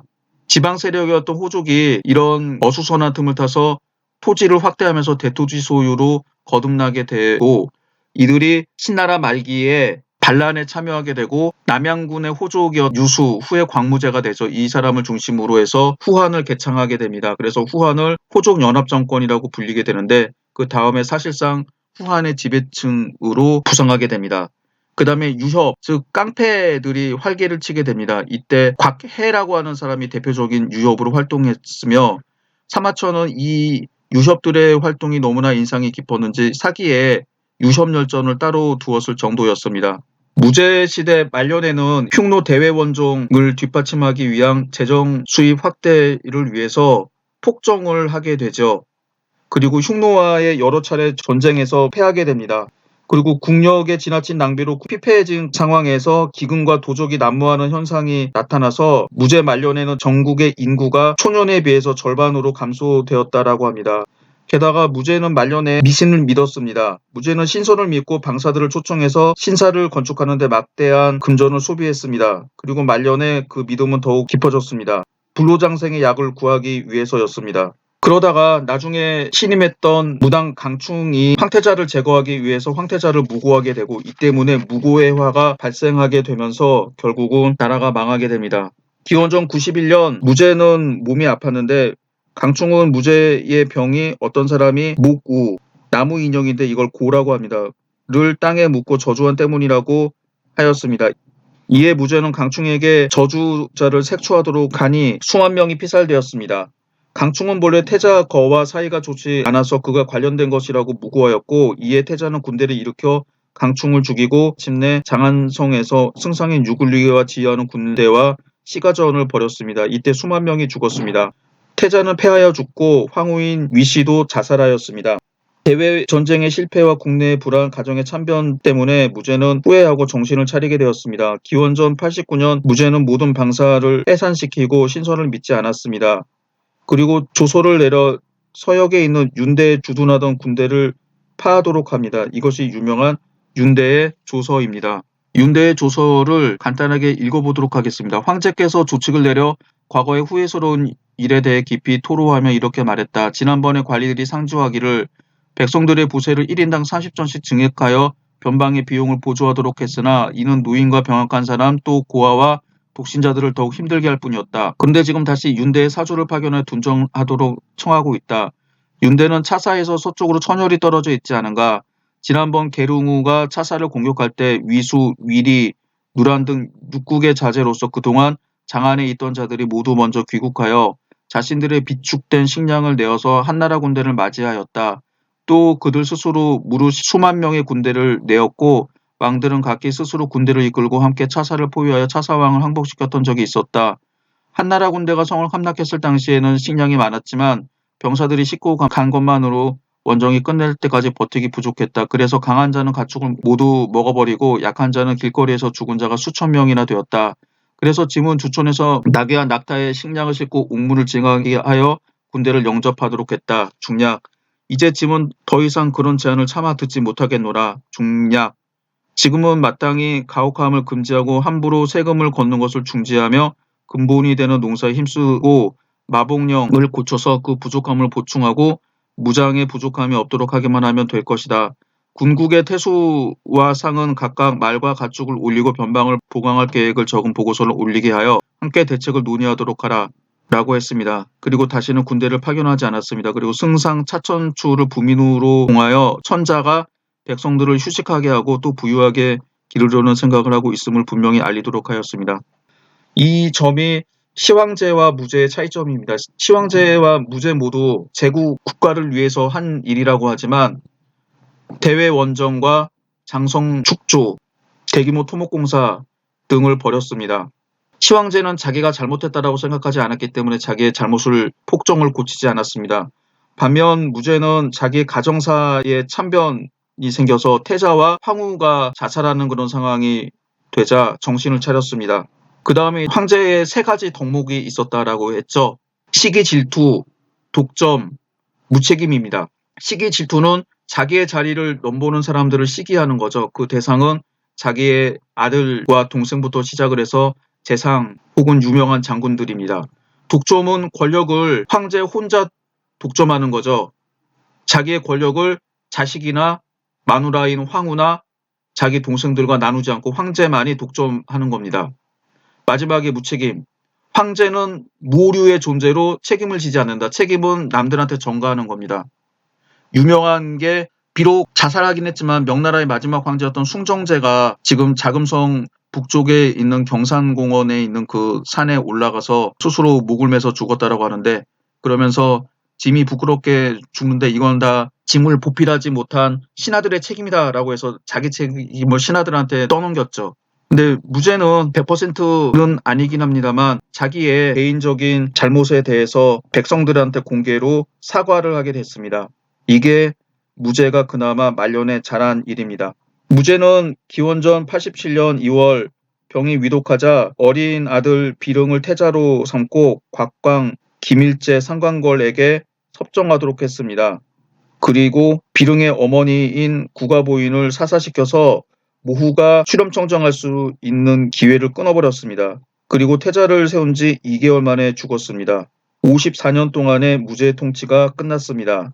무죄 사후 한나라의 정치사는 외척 정치라고 요약을 할 수 있습니다. 그래서 곽거병과 왕씨가 외척으로서 계속 정치를 하게 되고 결국은 기원 후 8년 왕망이 찬탈하게 됩니다. 이 부분은 나중에 다시 자세하게 살펴보도록 하겠습니다. 참고로 곽거병과 왕봉은 대사마 대장군 영상서사에 임명이 돼서 장군으로서 군대를 지휘하고 영상서사라고 하는 직함으로써 당시 권력기구였던 상서 조직을 장악을 하면서 권력을 행사했다라고 합니다. 이것보다 더 중요한 거는 염철 논쟁입니다. 염철론과 관련된 사료를 한번 읽어보도록 하겠습니다. 시원 6년 황제가 조소를 내려 승수왕과 어사에게 청구된 혈량 및 문학들과 토론하여 민간의 고의에 대해 문학이 다음과 같이 답하였다. 제가 듣건대 백성을 다스리는 길은 지나친 일락의 근원을 방지하고 도덕의 단서를 발전시키는 데 있으니 만리를 억누르고 인의를 선양하여 군주가 이익을 중시하지 않는다는 모범을 보인 후에야 백성들의 교화가 이루어질 수 있고 민간의 풍속도 선량하게 바뀔 수 있다고 합니다.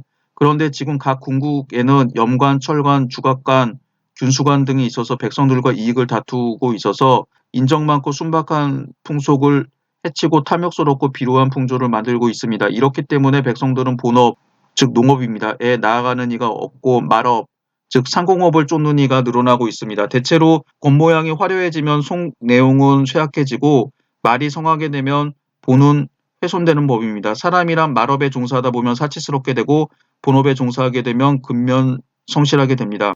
백성이 근면성실하면 경제가 넉넉해지고 백성이 사치스러우면 굶주림과 추위의 고통이 생기게 됩니다.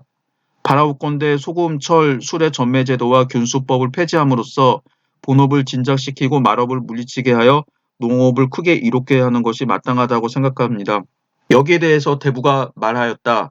흉노는 한을 배반하여 신속하지 않고 여러 차례 변경을 침략해 왔습니다. 이를 내버려 두자니 그들의 침략이 그치지 않습니다. 이에 선제께서는 변방 주민들이 오랫동안 피해를 입고 오랑캐들에게 붙잡혀가는 고초에 시달려 온 것을 불쌍히 여기셔서 이 지역의 요새를 구축하고 봉수를 갖추는 한편 군대를 주둔시켜 변경을 방비하도록 했습니다.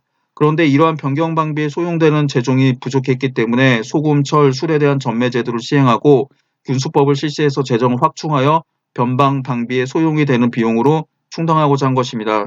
지금 토론하는 이들은 이러한 제도를 폐지하자고 주장하는데 그렇게 되면 안으로는 국고가 텅 비게 될 것이고 밖으로는 변방 방비에 필요한 비용이 부족하게 되어 요새를 지키느라 성루에 올라가서 고생하는 병사로 하여금 변경해서 굶주림과 추위에 시달리게 할 것입니다. 장차 이를 무슨 비용으로 충당하겠습니까? 그러므로 이 제도를 폐지하는 것은 마땅하지 않습니다. 염철로는 학자들의 분석에 따르면 당시 권력을 장악하고 있었던 곽광이 정적이었던 어사대부 상웅량 그리고 상웅량과 결탁한 상관거를 제거하기에 앞서서 정책 대결을 벌인 거라고 합니다. 여기서 보시는 것처럼 지방의 혈량 문학이라고 했던 사람들은 한 무제 때 실시됐던 경제정책, 통제 위주의 정책이었던 전매제도를 폐지하자라고 주장했습니다. 반면 어사대부였던 상홍량과 재정관리들은 당시 변경방어와 흉노에 대해 싸우기 위해서 그리고 재정 수입을 확보하기 위해서 이런 정책을 폐지할 수 없다라고 주장을 하게 됩니다. 사실 이 당시 보게 되면은 어사대부 상홍량의 주장이 옳지만 대체적으로 곽광의 혈량 문학들의 견해를 지지하게 되는 거죠. 그래서 기원전 81년 어사대부 상홍량과 혈량 문학들의 이 염철 논쟁이 있은 후 조정에서는 곽고관을 없애고 민간에서도 술을 만들 수 있도록 했습니다. 그리고 기원전 44년 염철관을 없앴으나 국가에서 필요한 것이 부족해지자 3년 후에 다시 부활해서 왕망시대까지 계속 두었다라고 합니다. 그래서 후한시대 초에는 염철관을 두지 않다가 장제 때 다시 두었고 화제 때 다시 없앴다가 현재 초에 소금 전매를 실시했다라고 합니다. 그래서 이 염철 논쟁을 통해서 염철 전매가 부분적으로 폐지가 되거나 이완이 되고 있는데, 이 논쟁은 단순하게 국가의 전매제도 폐지뿐만 아니라 전한이 팽창 정책을 계속할 것인가 아니면은 이전처럼 큰일을 벌이지 않는 이런 정책을 할 것인가에 관한 중요한 논의였다라고 할 수가 있겠습니다. 곽광은 권력 투쟁을 벌여서 상관걸과 어사대부 상홍량을 제거하게 됩니다. 초제가 즉위한 지 얼마 후 김일제가 죽어 삼두정치가 깨어지게 되죠. 기원전 80년 상관걸과 아들 상관안이 연왕 단과 결탁해서 음모를 꾸미고 있다라고 하는 사실이 발각되고 연왕의 상서를 위조해서 곽광이 반역한다고 무고했습니다. 이때 소제가 곽광의 편을 들어서 상관걸 일족이 전부 다 제거됩니다. 곽광은 대체로 무죄의 윤제조를 시정 방침으로 삼아 세금과 요역을 경감하여 백성들을 휴식시키고 대외적으로 흉노와 화친하여 전쟁을 피하였으며 대신 변방을 튼튼히 하였습니다. 흉노는 대체로 변방을 침입하여 왔으나 한나라는 그 정예들을 꺾었기 때문에 모두 실패하고 돌아갔습니다. 이밖에 오한, 서역의 소국인 누란 등도 모두 한나라에 배반하였으나 한해에 엄한 처벌을 받았습니다. 그리고 무제 때 확대된 지역을 더욱 개간하여 옥토로 만들었습니다. 그래서 한나라도 소제 때부터 평화로운 시대로 들어서게 됩니다. 기원전 74년 소제가 죽었습니다. 제위 13년 동안 21세의 나이로 죽었는데 아들이 없었으므로 곽광은 무제의 손자인 창업항 하를 맞아들여 황제로 옹립했습니다. 창업항 하는 황제가 된 후 음란하고 절대가 없었으며 또 옛 창업의 관리들을 장안에 오게 해서 요직을 주었습니다. 따라서 조정 대신들의 불만을 사게 되었습니다. 6월 말에 곽광은 태후의 이름으로 창업왕 하를 폐위시켰습니다. 그 다음 달 곽광은 무제의 증손인 병이를 세웠습니다. 병이는 태자 거의 손자로 부인의 이름은 진이었는데 무고의 옥으로 죽었습니다. 당시 병이는 출생한 지 몇 달 안 되었기 때문에 정의감 병길의 도움으로 그의 할머니 가문인 사씨에게 넘겨 양육되었습니다. 그 후 한나라 조정은 그의 황족 지위를 회복시켜줬습니다. 그는 총명하고 학문을 좋아했으며 자라면서 유학을 배우고 천하를 주유하기 좋아했습니다. 창업항 하가 폐위되자 그는 병길의 추천으로 황제의 자리에 올랐습니다. 이때 그의 나이 18세입니다. 이 사람이 선제입니다. 선제 즉위 초 몇 년 동안은 곽광이 계속 섭정했으나 기원전 68년 곽광이 죽자 선제가 직접 친정했습니다. 그러나 곽광의 세력도 여전히 커서 곽광의 부인인 곽현, 아들인 곽우, 질손인 곽산 등은 모두 사치스럽고 방종했습니다. 기원전 66년 곽씨가 모반에서 살해되자 선제는 비로소 장애물을 제거했습니다. 선제는 원래 민간사회에서 성장했기 때문에 백성들의 고통과 관리의 비행을 잘 알고 있었습니다. 그러므로 그는 친정을 시작한 이후 밝은 정치에 노력했고 국정을 승상에게 넘기고 그 자신은 대각만을 총남하여 무제 일에 승상을 불신하던 패풍도 바로잡았습니다. 당시 저명했던 현명한 재상으로 위상 병길이 있었는데 한초의 소하 조참에 비견될 정도로 유능했다라고 합니다. 선제는 지방관, 즉 군태수나 왕국의 상을 임명할 때 신중했고 일단 임명하면 쉽게 바꾸지 않았습니다. 지방관인 조광안, 장창, 한현수, 황폐, 주읍, 공수들도 모두 뛰어난 인물이었습니다. 선제의 정치 원칙은 종획명실, 신상필법이라고 하는 법가적 성격을 띠고 있었으나 유학자들과 친해서 당시 승상 어사대부인 채의, 위현, 소망지 등은 모두 유학자였습니다. 그러므로 선제시대의 정치는 너그럽지도 않고 참혹하지도 않아서 한나라 정치가 잘 되었다라고 볼 수 있습니다. 정치 인재가 많은 것도 역대 역사에서 드물 일이었습니다. 그리고 한나라의 강적인 흉노도 자연재해와 내란 때문에 한나라에 굴복했습니다. 기원전 51년 흉노의 호하냐 선유가 입조했는데 이것은 중국 역사에서도 아주 드문 예입니다. 가장 강력한 유목국가의 우두머리가 중국 왕조의 조정에 와서 신하라고 칭하는 것은 거의 없었던 일이었죠. 이것은 선제시대에 가장 큰 영예이자 업적이라고 할 수 있습니다. 또 장군 조충국은 서강의 반란을 평정하였습니다. 그래서 어떤 사람들은 선제 시기가 한 제국의 최전성기라고 보기도 합니다. 그러나 선제에는 외척과 환관을 등용한 단점이 있었습니다. 한데 모후나 태후 외척의 지위는 역사상 드물게 존중과 우대를 받았습니다. 한초부터 외척과 황실은 거의 일체가 되어 소위 외척 정치를 이루었는데 여태후 때의 여씨들이 대표적인 예입니다. 외척이 정치에 관여하는 기풍은 계속되어 경제시대의 두영, 무제시대의 전부는 모두 지위가 높고 권세가 있었으며 특히 곽광은 황제의 대리인까지 되었습니다. 선제는 즉위 후 비록 곽씨를 죽였으나 조모 사양제의 동생 사고와 황제 허씨의 종부 허연수를 여전히 중용했습니다. 환관에 대한 신임은 무제 때 시작되었습니다. 무제는 말년에 후궁에 빠져 신하들과 만나지 않고 환관에게 조령과 장주를 출납하게 하여 환관의 권세가 커지기 시작했습니다. 선제 때의 환관인 홍공과 석현이 중요한 일을 맡았으며 그들은 선제가 죽은 후 큰 파란을 일으켰습니다. 이후 즉위한 원제는 유학을 장려했습니다. 유교 관료를 대거 등용했고 유교 의례를 관철했습니다. 그 다음에 교사제를 실시하고 궁극묘를 폐지했습니다. 천자칠묘제, 명당건설, 삼년상 등 유교 윤리를 권장한 것도 바로 원제 시기입니다. 그래서 원제 이후에 중국의 관리들, 지배층의 성격이 유학자로 크게 바뀌었다라고 할 수 있습니다. 원제 사후 어린 성제가 즉위하게 되는데 이때 외척 왕씨가 권력을 장악을 하게 됩니다. 그 이후 왕망이 찬탈하게 되는데 이 부분은 생략을 하고 다음 수업 시간에 구체적으로 살펴보도록 하겠습니다. 이상으로 수업을 마치겠습니다. 감사합니다.